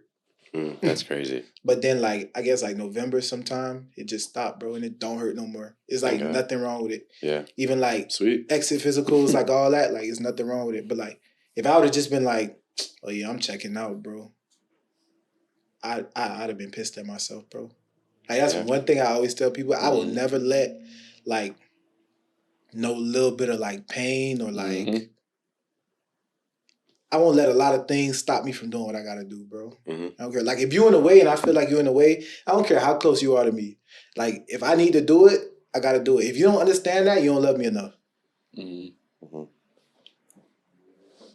I'm just here for like genuine people to be around me and stuff. You know what I'm saying? Yeah. And it's just like support me in what I do. Yeah. Understand that I can't just give y'all all of me and everything, because sometimes I gotta like take a step back and do what I gotta do for me. You're also the underdog, you know? Yeah. Your whole life, man. But you're also like you're extremely real. Like I was just thinking this whole time you're giving this story of just all the injuries, all the pills, whatever you got to do to be on the field. Like in college, I wrote this whole paper about the NFL, and it was about concussions, but it's a controversial thing. A lot of players are almost like afraid to even mention the fact that they could be hurt. Yeah. Especially like a practice squad guy. Right. But like, I don't know. It's interesting to me because there's two sides of that to me. There's the player wants to play and you'll do whatever it takes. And that's your choice because you're going to do whatever it takes. But then the other side of it is like, how much of that is influenced by the contract structures or just the environment of that, or how good are the medical teams? Like when they're asking you, do you want to miss practice? Like, is your injury bad, like that bad where you should miss practice? Yeah. Like, why are they even asking you that? Because they know that, That's true. They don't have a real ability to do their job the right way. At least that's my opinion from what I've read. And the tricky part about it, bro, is like, it's different in different places too that you are. You know what I'm saying? Especially if you're a guy who like could just easily get passed around, bounce around different places, bro. Like your interaction with one set of people is completely different with like your interaction with this new set of people, bro. So it's tough, bro. It's tough. Like people it's sad to say, but people do like, back to what you were saying, concussion. People do experience head trauma and like try to hide it. You know what I'm saying? And actually get away with it. But why'd you do it? It was a rivalry game, and I scored a touchdown. Right. I mean, I knew something was up. I got knocked out. But look, you felt like you were fine enough to keep going. Yeah. If you didn't, you wouldn't have been out there. Or if you weren't, you wouldn't have been out there. Yeah. But that's what you told yourself. Now, the severity of it, I don't know. I got knocked out. See? Like I've been in a high school game. Matter of fact, like we were just talking about Jawan Hamilton. I played safety specifically for that game because the last time we played them, he ran crazy on us. And I played safety specifically, and that A gap opened up, and I ran right in there, and I didn't care about nothing, and I didn't close my eyes, but I couldn't see nothing. It's just like stars, and damn, that's I crazy. looked. I opened my eyes, shaking my head. I'm looking at him laying down. I'm laying down. He probably just as dazed as me. I'm like, all right, here we go. Get back up. I did shake that. it off. Next play, you feel me? Yeah. But like, I did that in JV. Man, he was the best running back. Not even thinking. He was like the best running back in day. He was the best one down here, bro. Best one day. He was the best He was a back. dog, bro. Mm-hmm. He had a crazy story, too. UCF, JMU. Yeah. So I think the one thing about your story that's cool is a lot of people transfer around, do all this stuff. So you had to transfer once, but it's a very different situation than college. You go to one college. Now you're in the league. And for a guy that's undrafted to be on one team the whole time, that's pretty impressive. That's amazing, bro. So honestly, that says a lot about, like... It's because I'm a dog. Well, that too, but also it's character, you know what I mean? Like, it's about, like, in the NFL... at least from what I'm learning, honestly, we're all learning so much from having all these podcasts and like new people talking that a lot of the NFL is like kind of the culture in the locker room. You know what I mean? Yeah. So I think that shows that you're a good fit in the locker room more than anything. You know what I mean? Yeah, for sure. Yeah, it's a lot of that too, especially when you start talking about like championship teams and you know having people who can contribute on the whim and you know having a core group of guys who you know not necessarily. I'll tell you this like our coach this year had us do an exercise. Our coach had us do an exercise where, you know, basically one person stands up at the front of the room and then the rest of the room just basically like says how they feel about that person and like, you know, what that person contributes, bro. And so like we go around the whole room, but like when it was my turn, all the guys had nothing but like the most incredible stuff to say, right? And I don't know if I'm feeling that because like they were saying it about me. Yeah. But like at the same time, I do know, like, all the guys are like, yeah, bro, like, you the glue to this room, bro. Like, you keep this room together, bro. Like, don't make no mistake, bro. You're an important part. You know what I'm saying? True. Like, I wasn't even with KC week 1, bro. I was cut. I remember you called me. Yeah, I got cut. I wasn't with KC, but they called me back week 2. Bro, I was flying all around, like, Vegas, New Orleans, Arizona. Really? So you're working out. So what's that like getting cut? Bro, That's like, crazy. I mean, at this point, bro, I done been cut like 3-4 times. Really? For different reasons, yeah. Like whether it's like... Well, I saw a few times. So you're on the active roster, then you get cut, then you put in the practice squad. Yeah. But what is it like? Is it kind of cool being on the same team after you've been cut and you've seen those... Like, so you've been in other, like, facilities and stuff, too. Yeah. So you kind of have a cool perspective in it, you know? Yeah, I mean, like... It's definitely different. For one, I'll tell you, it's even different with the way how the players just walk around, like their locker room or like their domain. You know, every team is different. Every team has a different dynamic based on, like you said, the group of guys that are in the locker room. So like, I don't know. Like I went to Arizona first, and one thing I noticed when I went to Arizona was like people were eating in the cafeteria that was normal and stuff like that, but like. You could see straight through, like they had like this big glass window and you could see straight through to the practice field. And some guys were just out there just, you know, throwing the ball around outside and stuff and like just like joking, like all that type of stuff. Whereas like, it's not a bad thing. But like in season? I think it was, it was like week 1. They were getting ready to play the Chiefs. Yeah. Which, I mean, I didn't think it was like a bad thing, but like at the same time, like I know that don't really go on too much in our locker room. Like if you see somebody on the field, they're putting in work. Yeah, they're putting in like real work. Not to knock those guys. Like it's cool to have fun. Like we do things all the time. Like we got a basketball goal in our locker room. Like we do fun things all the time. But when we on that field, though, it's like it was a little different. I won't say I didn't understand that, but like I didn't really expect that. You know, just a difference. So I agree because it's like you're wasting your energy on the field, like running around a little bit. Even it's just in the hot sun. Yeah, like they had it's me like you're saving that for practice. Yeah. It's like save that for practice. And that's the thing. Like it was super hot because we had a workout outside. Yeah. It was like 100 degrees. Yeah, it's Arizona. Dude, like, save it for practice, man. Yeah, I agree with that. I was gonna ask, like, did it kind of feel like you're the new kid at school again? Like when you get cut and you have to go to this new team. and they're all in the cafeteria and whatever. I mean, it feels like a fight, bro. Mm. It feels like a fight because it's like they're all kind of like, all right, like who's this guy they're bringing in? You're not the only guy there. It's at least 3 other people there with you at your same position. You're saying for the workout? Yeah, for the workout. Yeah, for the workout. Yeah. Mm-hmm. Well, So Dre like, Baker might have been there. He was saying he worked out there. So it's like, no, he worked out the week before me. Dang. Because he was cut a whole week before me. Yeah.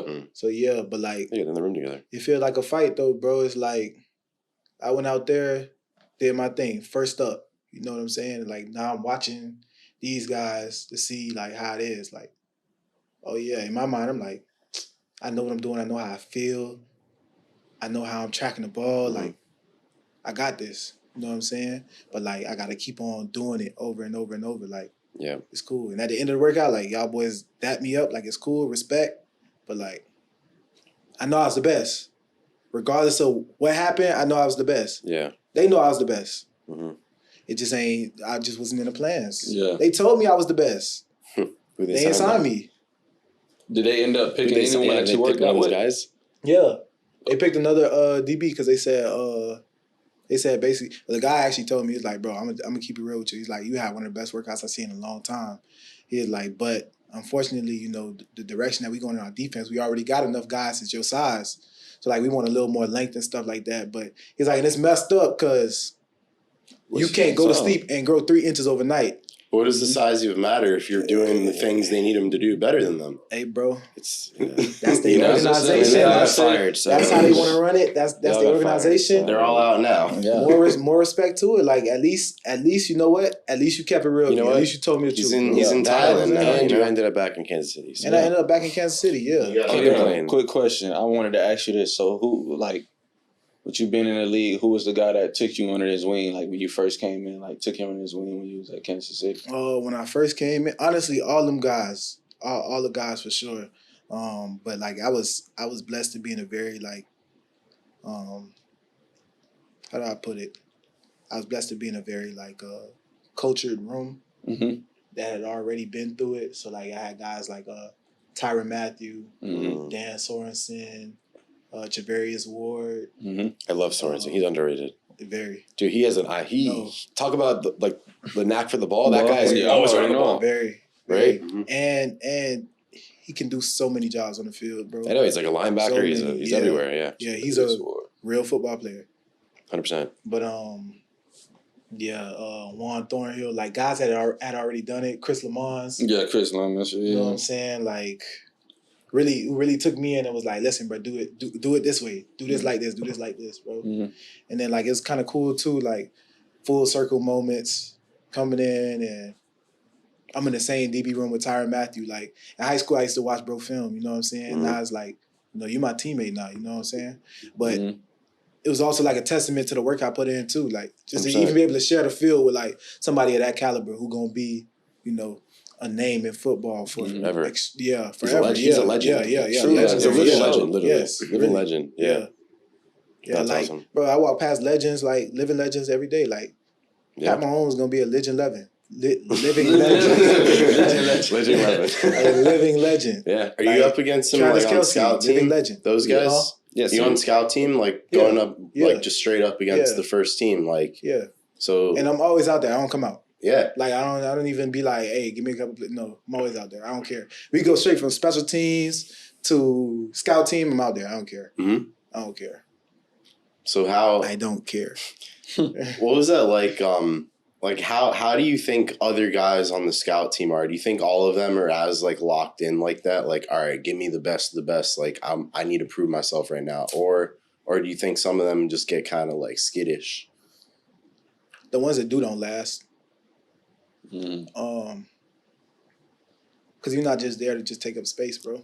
You being evaluated every day, whether you know it or not. You know what I'm saying? So if you're not paying rent, your landlord gonna kick you out. 100%. You feel me? It's just like, but I mean, to be honest with you, bro. Daily deposits. I don't really, to be honest, I don't really look at that like too much. Like look at other people, bro. I just be trying to make sure that I'm doing what I can to help the team, bro. Because I know if I'm doing it right here, I know when I get into the actual game, I'm gonna do it. Yeah. That's why when people got hurt, they wasn't afraid to throw me in the game against Buffalo. They wasn't afraid to throw me in the game against San Fran. Like, they wasn't afraid to throw me in the game against whoever else we played that I got in against. You built their against trust. the Steelers, against, all this stuff. Like, I do this, bro. Like, I don't just do this just for, like, the glory of, like, man or nothing like that, bro. Like, these are the gifts that God gave to me, bro. Why would I not go out there and glorify him by doing it at the highest level, bro, and going full speed and going fast and just loving the life that he gave me, bro. Yeah. Because there's a lot of people Kill to be in that situation. that we grew up with that was real good players that ain't where I'm at, bro. Facts. Definitely. You know what I'm saying? Yeah. I can't take it for granted, bro. When God gave me such a big opportunity and such a blessing, bro, to just be able to go out there, do what you got to do, and to make a means and to have like real pure life in you to help the people around you and to show love to the people around you and also to glorify him at the end of the day, bro.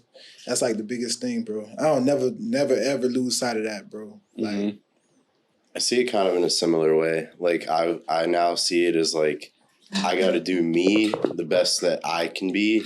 And like you said, like if that includes like blocking out certain energy or certain people, like, you know, as long as I have my peace, I could do what I need to do.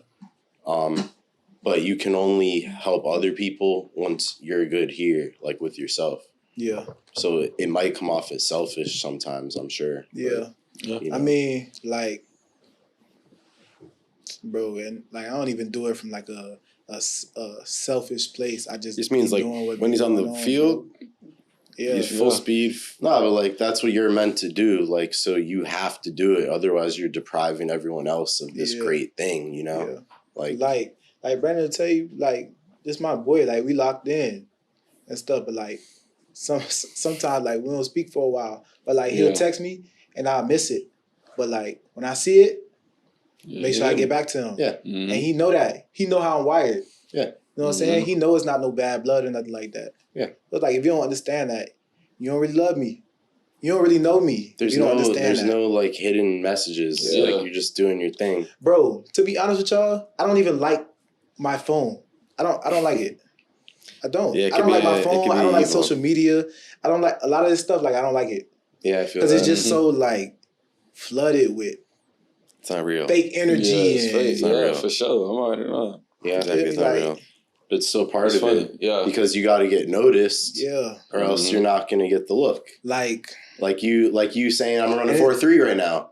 But you got to do that or else people won't even look at you. And it's like and it's a part of everyday life, bro. Like it's really a part of everyday life. No matter how you try to like chop it up or whatever. Like 100%. If you don't have your phone, bro, you can't do anything. You can't do nothing, bro. And it's like can't work. That's why like I was just telling Brandon, like that's why I'm about to take this time and just like go dark, bro. Yeah. So like you should do Aaron Rodgers. No, listen, that scares me. Yeah, it's not completely dark. Did you see the pictures? Yeah, I saw it's the a pretty pictures. nice place, dude. It is. Yeah, I would do that. It does look homey, bro. 4 days. But that's scary, bro, because either way you put it, something's coming to you. What? Like you didn't hear what like he was like saying beforehand. Like he's not taking anything though. No. Yeah. What do you mean? Yeah. You begin to because you got to think, bro. You're in a dark room, right? In a spiral. Not completely dark. Yeah, it's nothing going on, bro. So, what's the only thing that's working in there? Yeah, it's your mind. No, I think not everyone could do that. That's what I'm saying. Maybe he's like do really that, bro. meditates like crazy. He's on some crazy shit. Who knows? You know? Maybe he didn't even do it and he says he's doing it. They got their stories about him. But I really think he did. I'm just throwing random shit out there. But like that's it's like a mushrooms thing. Like some people find mushrooms and they just get really into that. That's scary, bro. You know what you can find in your mind, bro. You know how powerful your mind is? Yeah, you're not even using the full capacity, nowhere near the full capacity of your mind. Yeah. That's I've heard that's a myth, actually. I don't know. I mean, I can respect that it's a myth, right? Because I get, like, you have a memory, but, like, I mean, there's different parts of your brain for different things. I'm not a doctor. But you got to think, like, everything is in theory, bro. So, like... Yeah. even the things that we think we know, we really don't know. Somebody taught I'm with you there. Experience I'm with you did there. you really? Are you sure? You know, you don't really know for sure. I just think there's like so many things out there that we can't even perceive. Like certain animals have like different senses than we do. Right. But it doesn't mean that those things don't exist. We just can't see them. Bro, that's why Exactly. They see things we don't see sometimes. That's part of like why why my belief in God is like so big, bro. Mm-hmm. Because it's so many things in this universe that's like incomprehensible. Yeah. That like it just gotta be real, bro. 100%. Because we can't understand it all. And we still finding out new things and it's just crazy, bro. Yeah, the world is fucking crazy. We ain't even get to ask you this, but what was your what's the name?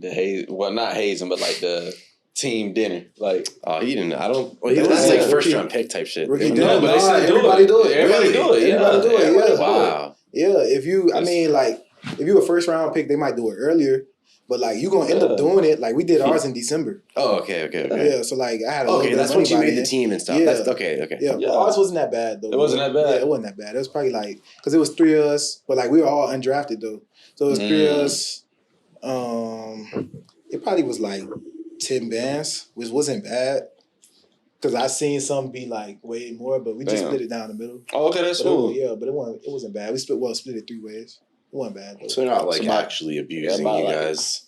They're like, yeah, you're undrafted. Yeah, I mean, no, I've heard stories about like with undrafted guys. No, like just bad vets who just like of just be like, I don't care. They did this to me. I'm about to do it to y'all.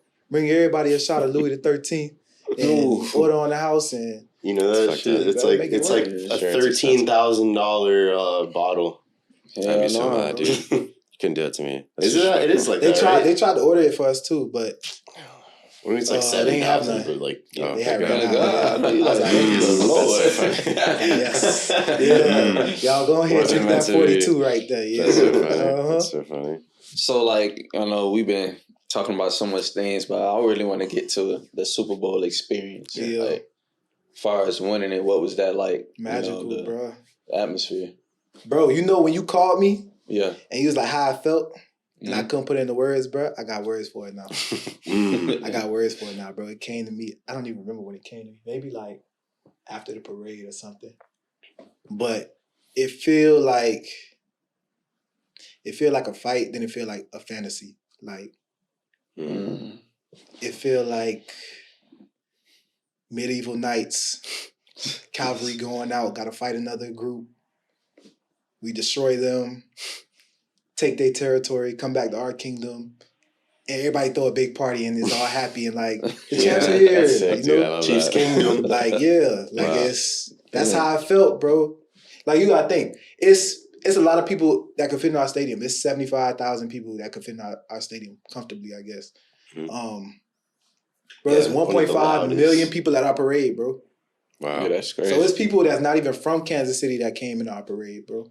We didn't even talk about like how loud Arrowhead is. Like every year, it's always like Arrowhead, and then like what is it now, Lumen Field? Seattle. Yeah, like that's insane, dude. To be in front of 75. I mean, how does that compare to Nebraska? I guess Nebraska. Like, what was the 90, difference? bro. I'm not gonna lie, Nebraska get loud, bro. Yeah, Nebraska get loud. Nebraska 90. KC 75. So I feel like KC kind of gets closer to what the college atmosphere is like for the NFL. Yeah. I'm gonna be real. Yeah, it's really like almost no difference. Like the coaches are different. Only because like obviously like one is a Cornhusker, one is like Chiefs. So like obviously you got people like riding around with like the headgear that Chiefs wear and stuff like that, and just all the rivalries that go into that and whatever. Versus like at Nebraska, it's just like every week it's the same, like the whole balloon release, all that stuff. Like they don't do that in KC, but they got a lot of different things. Like apparently like the tailgating experience in KC is supposed to be like one of the best tailgating experiences in the world. So like they take pride in that, bro. Like they'll line up hours before our game. Like if our game's at 7:20 at night or something, bro, they'll be there from like 3 in. Jeez. Like people are driving from 3 in and that's crazy. sleeping in car. People come out, hey, yeah, we here all day. This is what we do. So it's both two crazy fan bases, bro. And I was honestly looking at that the other day, and I was like, man, this is crazy. Like, I played for two fan bases that are just amazing, bro. Yeah. Because you go to other places and it's not like that For all sure. the time, bro. It's just like it made me want even more to really like stick my foot in KC and really like really be grounded there, bro. Because me knowing in my mind I want to be the best. And the work that I put in, I deserve to play for the best fans and for the best team, bro. Yeah. So it's like, that came to me like late in the season last year, and I was just like, yeah, I like this. I do.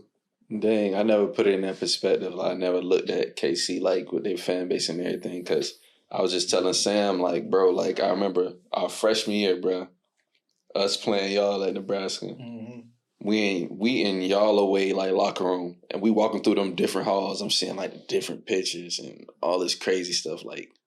And then as we get out, none but a bunch of fans on this side, then a bunch of fans on this side. Then they slapping us on the shoulder and all this. And these your fans, you feel me? Yeah. Then we run on the field.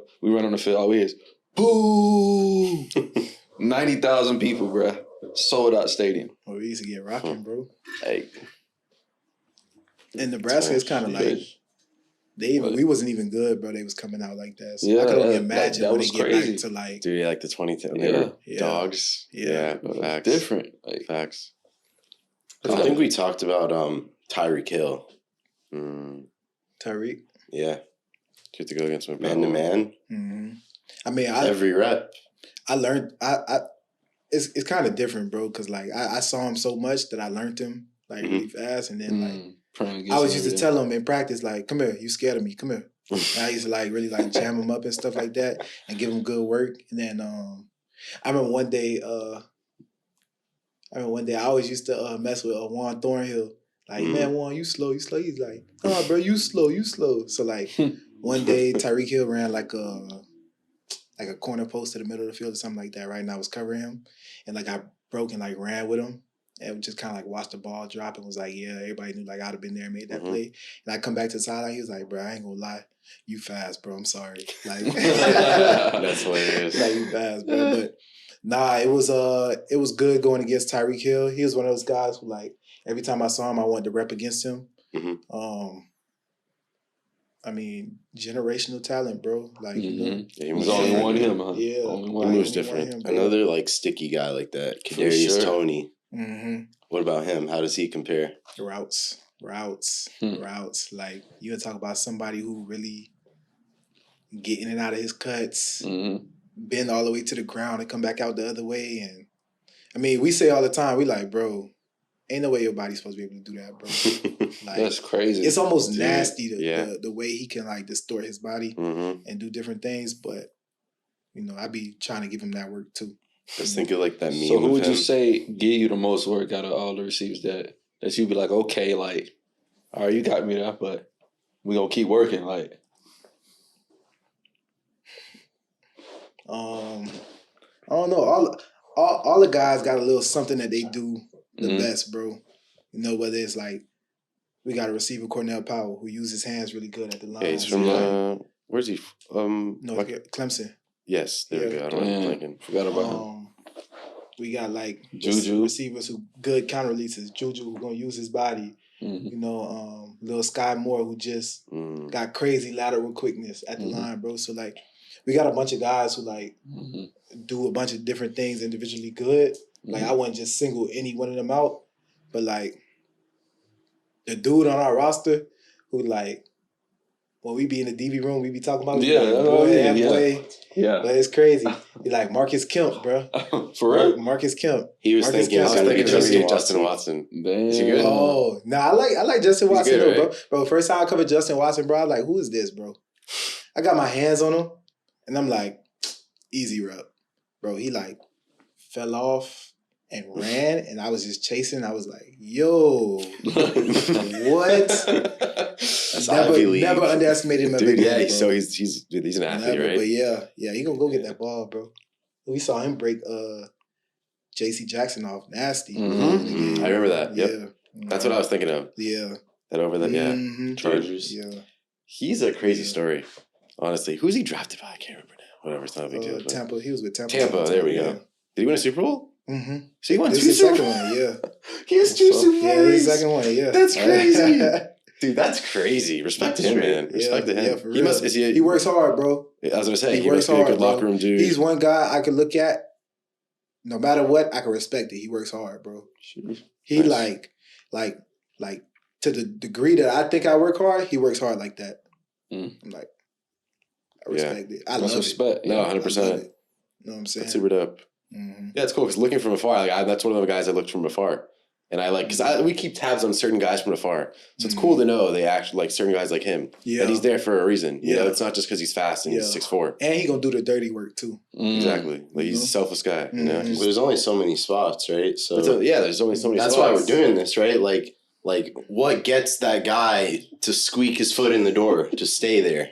Yeah, What is it about him? And it's just that for drive. you, you're a junkyard dog, like your guy says. Yeah. Mm-hmm. That's Exactly. why you're there. Yeah, bro. That's your role. Everybody gotta have something, bro. But you have the mentality with a guy that also runs a 4.3, can cover anybody and can hit someone in the mouth. Mm-hmm. So it's the only thing they said is, he's not tall enough. I'm just Just waiting on patience. my moment, bro. Exactly. Because when that come, like, I was so happy when they put me in a game against Pittsburgh, and I left the game leading tackles. Just talking about that. Yeah, we were talking about that. And how many was it? 9 or 7? Wikipedia says 7. Was it 9? It was 8. It was 8. It was 8. Yeah. Yeah, it says 7 on the line. Yeah, see, man, they be- yeah. No, that's what's It up. was 8 though. But I like, heard a coach is lying about tackle stats. That could be a contract thing, right? it's just different. Exactly. It could be. It's just it's different. Different sources with the tackles, so it kind of gets lost in translation sometimes. Yeah. You know, but after the game, officially it was 8. Oh, dang, bro. I didn't even get to ask you this, and I've been meaning to ask you this. So, like, with you being in the playoffs and everything, like, y'all went to the playoffs, y'all won the Super Bowl, right? How was the bonus was? Like, do y'all get, like, an extra, like, check, right? Y'all get, like, an extra check bonus? Like, yeah. You get checks. You get checks for the whole. So like it's bonus checks. So like, I mean you play through your salary for the first 17 weeks of the year, whatever, and then every playoff game is like however much. So like for the first round, I think it was like 48 for like the first 2 rounds or something like that, and then it was like 71 for the AFC Championship. Mm-hmm. Super Bowl, the loser get 82, and the winner get 157. Damn. So that's Yeah. big for God, like damn. a guy Congrats. at the end of the roster. Oh yeah, Dude, that's like That's 200 huge. grand. That's like yeah. that could be like double. Yeah, especially That's like, awesome.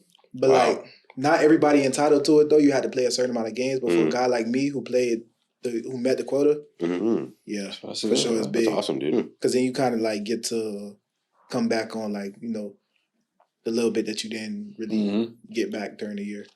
Wow. So That's awesome. That's tough. So speaking of that, congratulations. You also signed a futures contract with the Chiefs. So I was looking up. So I found an article yeah. that it said 12 guys were signed to futures contracts, right? Mm-hmm.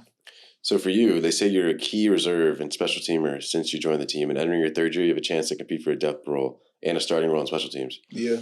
So that's what media looks like at your potential 3rd season. What does a successful 3rd season look like to you? That's a good question. That's a good question. That's a good question, bro. That was great. I had to pull out the stuff too and replay. As a key reserve guy, bro. As they said, you when you elevated to the game, your role is special teams, and as needed. So some guys get elevated, but like they would never have a chance to like probably get into the game for that particular game for whatever reasons. My coaches understand that I understand the assignment. So, if there's an injury or something that happens during the game, as y'all seen when we played Buffalo or we played San Fran, I'm next up. Yeah. I'm like the guy to get in,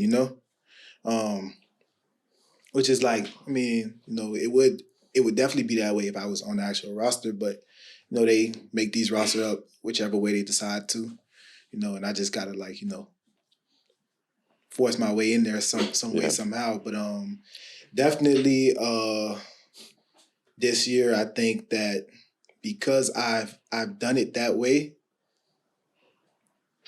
for me, at minimum, I definitely want to be that core 4 special team guy. Mm-hmm. What I'm aiming for, Yeah. I want to be out on that field. Mm-hmm. I want to be a guy you depend on, like going to game. Yeah. Bet. However it look, however it come. You can play anywhere in the secondary too. Yeah. Anywhere. It doesn't matter. And I've learned the system for 2 years now to where I have an understanding of, okay, safety's supposed to do this, corner's supposed to do this. This is what the safety takes, this is what the corner takes, this is what the nickel does, you know? And just kind of like working off of that. So Guess you're learning all the spots. yeah. Yeah, that's how I you do it. know my role, nickel and corner. Yeah. Mm-hmm. God forbid anything ever happened in the game. I know I could go at safety. So I'm saying you're learning everything just in case. I'm attentive, bro. Yeah. I pay attention. It means that much to me. Like I said earlier, like if I care about it, I'm gonna know everything about it. Mm-hmm. If I don't, then it's whatever. I care about it. I care about it too much sometimes. Yeah. But there's no such thing in my mind though. I think with football and being like, it's kind of hard to not be too much because then you're gonna live with regret, you know. Like I should have done that, I should have done this. If it doesn't work out, Yeah. so you kind of just have to put it out. You have to sacrifice without regret. I can't live with regret. You sacrifice without regret. You're willing to sacrifice everything and just to do it, and you're not gonna regret it at the end of the day, you know. Yeah. Talk about the window. Yeah, because you have the window right now. That's your window of opportunity. You Right. know? Like you were saying exactly before. Right. Like you have the opportunity, and then that's up to you. What are you gonna do with it? Yeah, bro. And I already know what I'm about to do, bro. Yeah, dude. Mm-hmm. I know what I'm about to do. Like, Before you're a name, you're just a number. bro. Yeah. Whether that's your size, your age, Mm-hmm. your jersey, whatever it is, it's your number. You're just a number. Saw this, bro. Came to me one day, bro. Mhm. I was at the house chilling, bro, and it came to me, bro. You're good. You're good. Let's keep going. I won't get into like too much details, bro. But it came to me, bro, and like I had been praying for clarity for so long, bro. Yeah. And the timing that my clarity came in and the way that it came to me, bro, like it scared me When was that? Recently? recently. Yeah, how recently? Me too, bro. Like right after the Super Bowl. Really? Like right when I got back home, yeah. And It's it was like that's kind of what you're chasing. it was like it just shook me, bro. Like I called my mom and all, bro, like, Mom, like, listen to me. This what happened, then this what happened. You know what we've been doing, you know what we've been talking about, praying on, like, this is what I'm supposed to do. Okay, son. Take it as far as you need to take it. You know what I'm saying? And that was being football, you're saying? Yeah, yes. In football, for sure. Got you. So, okay, so it's almost like another level of motivation now. Because it's not a level, no, let's say it like this. It's a higher purpose now. Yeah. Like before, you were doing it sure. for a reason, Yeah. but now it's further solidified. Yeah, bro. So now you're like, oh, I just won the freaking Super Bowl. Yeah. I'm supposed to be doing this shit. And then now you're going to really go get Yeah, bro. Like, and then like, I had so many like different conflicting ideas in my head, and for it all to just stop and just be crystal clear like that. Yeah. I knew it was only one place it came from, bro. It came from God, bro. Yeah. I knew it was only one place. Because even then, before that, I was searching for answers, and I was trying to figure out, like, man, what is it? Like, what do I do? Like, where am I supposed to be? And then, you know, you get like you see something, you be like, that's my sign. Or you be like, no, that's my sign right there. And now you just got a whole bunch of signs and you don't know what to believe. But like, in that moment right there, I know what it is that I'm going to do. I actually had a similar experience. I would call that like your self-actualization, right? And I freaked out and shit and had to schedule a meeting with my rabbi. Yeah. So I went to the rabbi. Bro, I feel you, bro. I was scared, bro. I went to the rabbi and I'm telling him all this stuff. And like you said, like, you know, you might have, this might be a sign, or this might be a sign, or this might be a sign. And you're like, okay, well, how do all these things connect? Or what does that have to do with me? And he was just like, you just have to be Osky. Mm-hmm. That's it. Yeah, that's powerful, bro. And like you realize that. That's powerful, bro. You know? Yeah. What you just said was so powerful, bro. Because that's the biggest thing, bro. Like I tell people all the time, bro. Everybody want to be him. Nobody want to be theyself. Mm-hmm. Yeah. Nobody want to be theyself. I'm him. I'm him. That reminds me of the bowling guy. Who do you think you are? I am. Like, that guy knows. Yeah, he knew it was a up. haircut tomorrow. He knew it was up. Yeah, but bro. like, whatever. Like, it's a haircut. But like, who cares? be you, bro. Whatever it was that took you to, like for me, whatever it was that got me here, do that. Exactly. Whatever it was that made y'all 3, y'all 4 decide to sit in this room and do this, Yeah. do that. Yeah. Nothing else. 100%. And just do it to the best of your ability. You can do anything. Like, in this world, bro, people like us, we're conquerors. There's so much more to all of us. Yeah, absolutely. But, you know, like just do you. You know you. Mm-hmm. You do you. And it's like, I already know you're going to play next year. mm-hmm. Yeah. I was going to ask you, what do you think your Madden rating should be? I couldn't even find you on Madden. I don't even know if you're on Madden. He was like, bro, I be on Madden like every other week, bro. Your character, man. You like, won the game. No, I know. That's what I'm saying. I be on like every other week, bro. Like some weeks I be on, some weeks I don't. Yeah. Oh, I got you. Yeah, like, he thought I was talking about like I play it. I thought you were going to say like I'm looking for it. Like some weeks I'm on Madden, some weeks I'm not. It just depends on when you download the What they got you on when you're on. Bro, something low. Like, and even I look at that, bro, I'm like, even like the speed, like they don't even look. Bro, they don't even respect the speed. They don't even look. Like, they don't know. Okay. You gotta get Chad. You gotta talk like to they Chad. say, man. Yeah, You gotta he's get the Madden, man, bro. He's the man. That's Chad. Chad signed that helmet. It's like they That's signed Chad. that helmet right there? Yeah. Because he was working out at Flamingo Park. That's when he used to. That's when down Twitter here. was like kind of starting, right? A little Yeah. bit. He used to just tweet where he was. My dad would see it. He's like, "Let's go there. Let's meet Yeah, him." he was Nah, like that's at our park Yeah. where we You can find went to him school. anywhere. Exactly. With Ocho. Roscoe Parrish. Ocho, bro. Yeah, he's everywhere. Ocho, But yeah, that's tough everywhere, though. dog. That's tough though. Yeah. Random. Yeah, we just gotta ask Ocho, man. What's up, my rating? Is that one of your goals? Like, I need this Madden rating. I need them to respect me. I mean, the game's trash. I mean, yeah, Also they do need to. Nah, let me chill. They cut me a check every year. Yeah. for the Yeah, they do. likeness. The likeness, man. They cut us a check every year. Yeah, Good Is money. it the same? Good money? yeah, good money. Nah, some NFL Yeah, players have been crazy. talking shit about Madden like publicly, right? Because they stream and stuff. Yeah, I just like the check, so I'm gonna just. Yeah, if he was like Tyreek Yeah, Hill, man. bro. Yeah, man. It is what it is. Nah, he Like, didn't play Madden. it's what I No. say not gonna change the game. So it's Yeah. like, Mm-hmm. I don't know what any athlete says unless you're like Patrick Mahomes, yeah, baby. it don't matter. Millions of people He's buy on it the every cover. year. Mm-hmm. Exactly. It's No just matter like what we 2K. say. Now they're making the Yeah. 2K football game. They're Next making that year. again. Yeah. Yeah, That might be better than supposedly. Madden though. It might end up being better. They than probably Madden. gonna have 2K not a bad So franchise. you get two bro. checks now. Yeah. Hey, They gonna have a yard 7-on-7 on them probably or something. yeah, for real. Huh? Yeah. You like that one? The yard? I mean, The yard, all right. Yeah, it's yeah, all it's right. straight. You like the I thought it double was fine forward when it first pass? came When out. it first came out, yeah, I used to think Yeah. it was fine. Do you think but the it's- NFL is gonna like seriously consider some of these like XFL rules or not even? What was the league? Was No, that I the don't think AAF so. with the double forward pass thing? Yeah, Like, do you think they're gonna ever consider anything like that? I don't. Nah, I don't think so. Like, not maybe. What about like the 4th and 15 thing, onside kick? That seems like the most I like don't think so, realistic bro. one, but The NFL is well, yeah, like the NFL tradition and football and the NFL is 100%. such a long Such a history, tradition, bro. man. And like, I don't think a brand like that.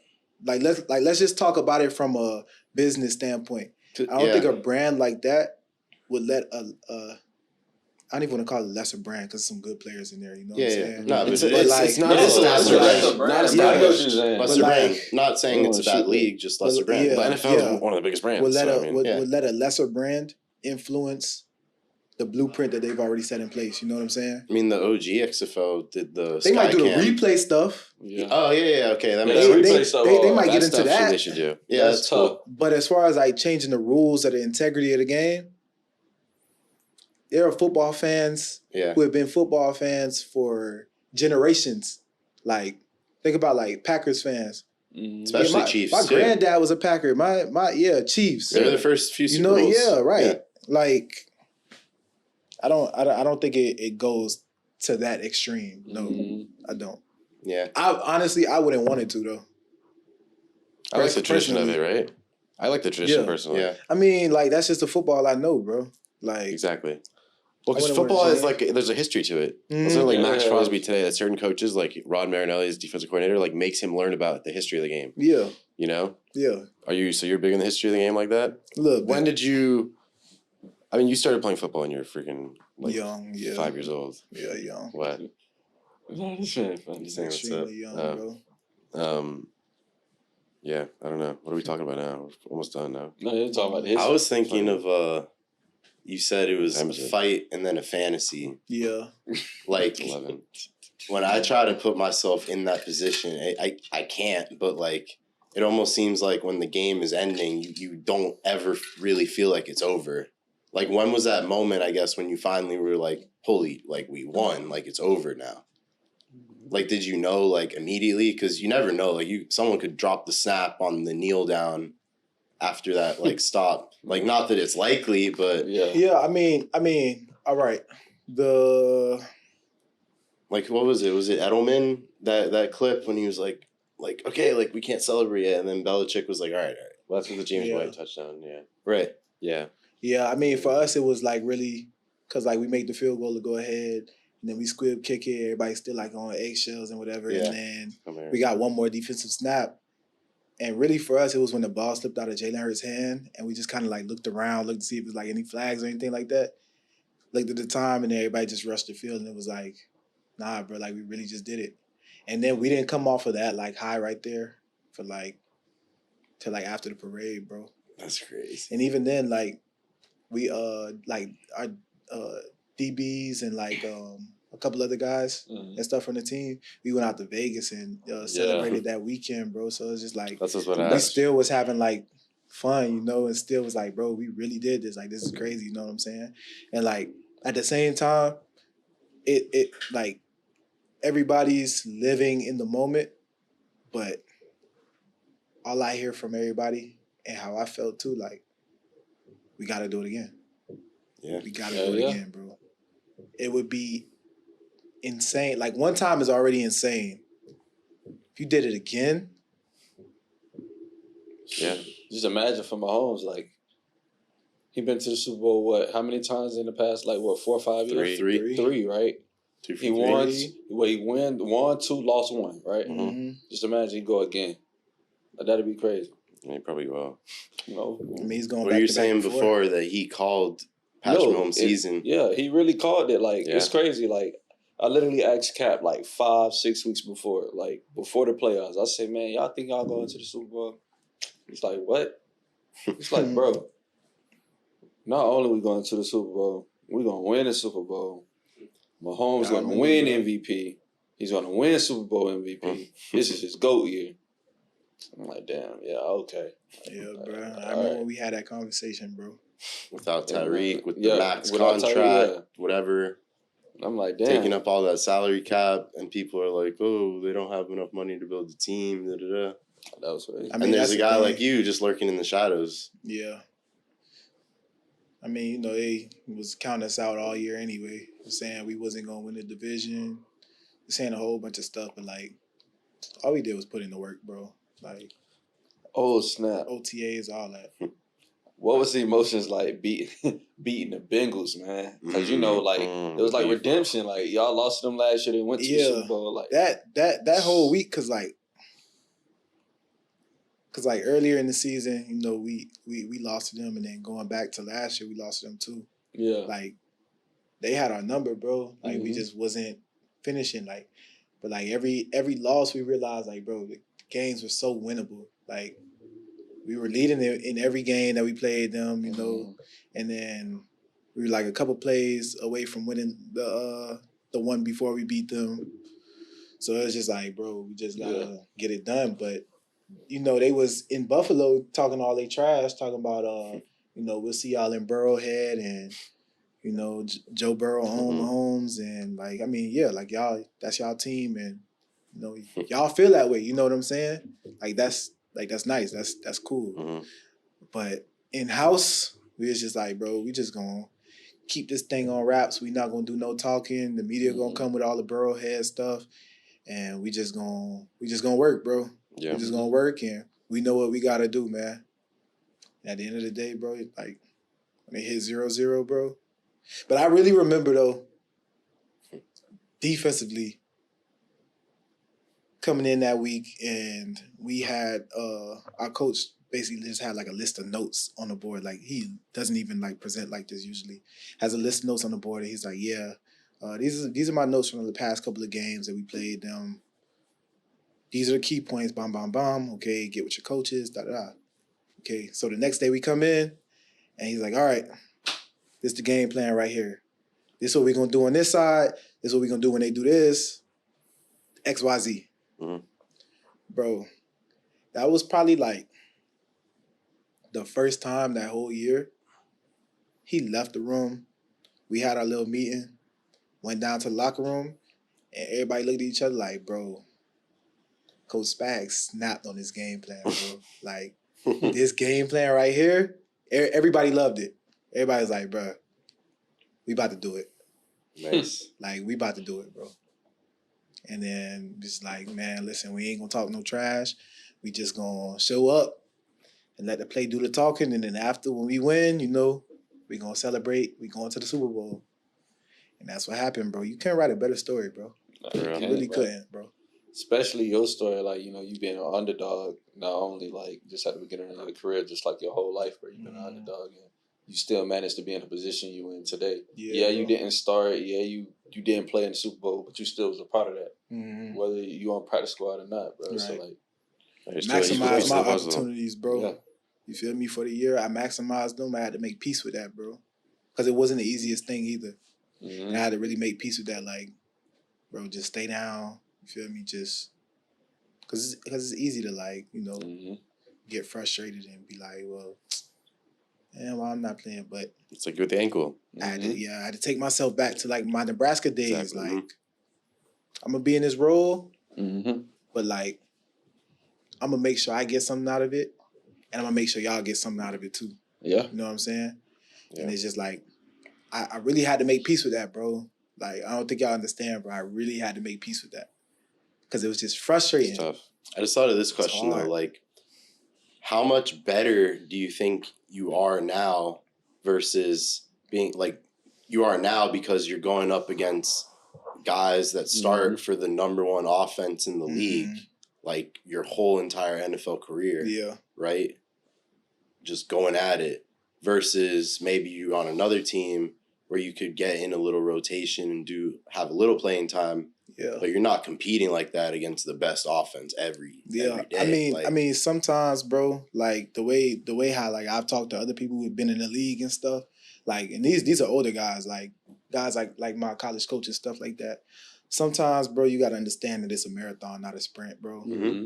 And you just kind of gotta, like, you know, take your time with it and let things happen how they're supposed to, because there are guys out here that are running a sprint and a marathon, they're not gonna make it.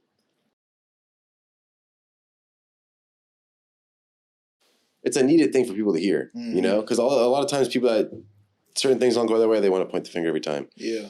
You know, but you're able to internalize it in a good way. Yeah, bro. You notice things and you just, you know what? It's out of my control. I'm going to stop forcing it. And eventually the truth will come out. Yeah. Things always work out because you stick to yourself. I ain't going to force it, but I'm going to give them hell, though. For sure. No, you're worrying about everything that you can control, but you're doing it fucking all in. Bro. That's it. Because what else can you do? That's Nothing, it, bro. So you're going to I can't go in there and sign myself, bro. I can't do that. Exactly. You know what I'm saying? Exactly. I can't, but I could stay down and do everything in my power right here and be ready for my opportunity. Because I could sulk and not be ready for my opportunity. And when my opportunity come, I'd be like, I missed it, bro. What like how'd I do that? Like, you know what I'm saying? The thing is, you've trained that. You know what I mean? Just from Killian, doing all those extra workouts and doing whatever it takes, you train that shit. Yeah. You know what I mean? Some people had it handed them early, they didn't have to do all that. So you had that work ethic so early on that you just kept. Again, it's the cycle. Time, bro. Always the hard way, bro. Again, it's a cycle. It's a cycle. That's the only way you know. There's no other way. Right. If it wasn't that way, it wouldn't be worth it either. Yeah. And you wouldn't appreciate it so much, you know? Going cycles, bro. It is what it is. That's what it is. 100%. You know what I'm saying? And now we're sitting here with your freaking jersey, Super Bowl. Super Bowl champion, man. Yeah, so I do have one question. You mentioned earlier that, maybe after it's all done, you might want to become a coach, right? Yeah. So some of these young guys might be watching this right now. What's one thing you want, what's one takeaway you want to give to, people watching this? Believe in yourself, man. Believe in yourself and... don't let nobody tell you no, because if I would have let people tell me no, I'd have been done with it a long time ago, bro. I'd have been done with it a long time ago. There's so many people who just be like, you can't do this. No, you can't do this. I'm about to go and do it because I want to. Because I know I can. And if you keep telling me no, it's just going to make me want it even more. So I'm kind of happy that you do, But yeah, man, believing in yourself is always the first step in anything. And just like we said, man, be you. Don't be afraid to be judged because, bro, I used to have people all the time in high school or college be like, bro, you boring, bro. You don't never want to do this or you don't never want to do that. Or why you move like that? Or bro, come to the falls with us on Friday and we finna go around it. What I'm gonna do at the falls on Friday, bro? We just gonna sit around and window shop, bro? No, I'm about to go put in this work, man. My trainer, because I trained at Automaker in high school, all through high school, college, and even to this day, bro. Randy Scotes, bro, changed my life. Changed my life, bro. When we talk about the mental part of it, sit me down, Decap, listen. Bro, I'm telling you right now, this is what you can do. If I told you all you had to do was lock in for X amount of time and you was going to win the lotto, would you do it? Yeah. So why wouldn't you do it now? 100%, dude. Bet. 100%. Bet. You know what I'm saying? And a lot of my mental come from just being in that man gym late nights, bro. Like I told you, I was getting home 11:30 at night, bro. I'm at home 11:30.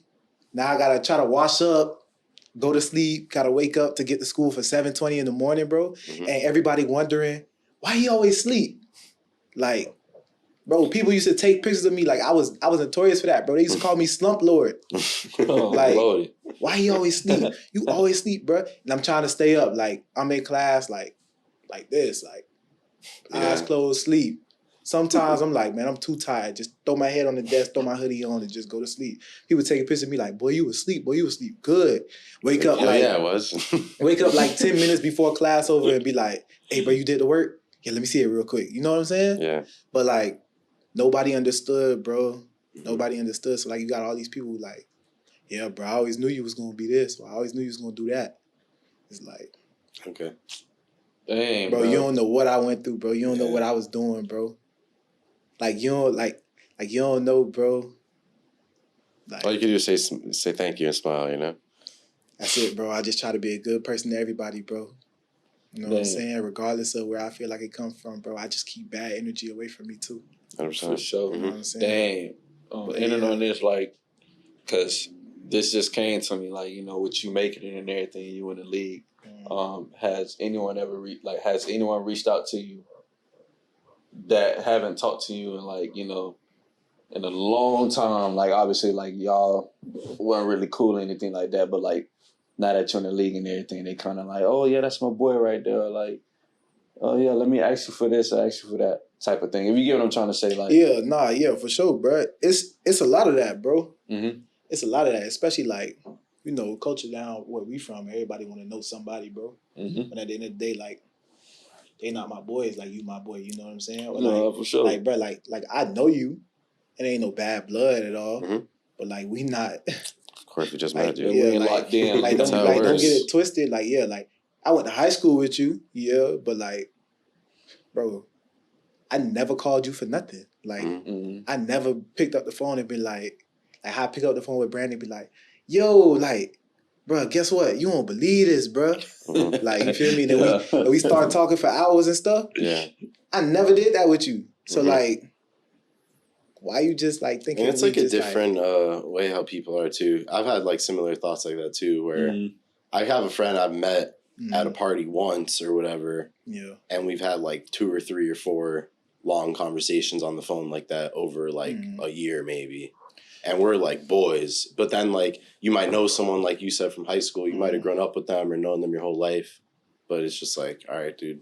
Like, sorry. See, like, that's where having, like, the spirit of like, discernment is, like, so important and so powerful, bro. Because, like, how I could meet y'all, like, how I could just met y'all, but I know y'all good people, bro. And if y'all call me, like, I could sit here and chop it up with y'all like this right now. Yeah. If y'all call me, I know y'all not asking for nothing. Y'all just, you feel me, genuinely checking up on me and whatever. You feel me? Yeah. Because I know this is a genuine space and She's genuine saying, area, bro. the intentions, you feel me? 100%, But but like, everybody ain't like that. Sometimes you might meet somebody one time and then once they figure out what you do, 100%. now it's just all messed up. Like, hey, bro, you think you could do this? Or like, hey, bro, you think I get $20? Okay, let's say I do send you $20, right? Let's say like you somebody like, you know, you asking for $20. I see you got like a kid, you got a support or something like that. All right, cool, bro. I might send you $20. I'm not expecting it back if I send you $20. Like, bro, I'm sending you $20 so that way you can do whatever to take care of your kid. You come back for another $20, bro, it's over with. It's over with, bro. I never talk to you ever again, bro. First. It's over. No, you don't have to. I don't even want them to pay it back. But now it's a crutch. Yeah, agreed. Yeah, now it's a crutch. Yeah. They're taking advantage of you now. You know It's what I'm different. saying? There's a difference. 100%. Like I don't do that. Yeah, I agree with that. Yeah. Gotta stay away from all that, bro. Because then people just. That's why it's tough. You kind of have to separate yourself a little bit. Yeah. You know, and people might take it the wrong way, but dude, you gotta do what's best for yourself. You know, put yourself in the best situation.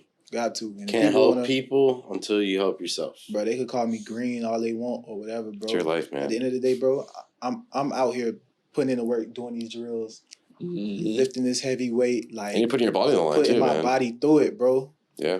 Like, hurting. Yeah. Is what I choose to do. Is what I love to do, though.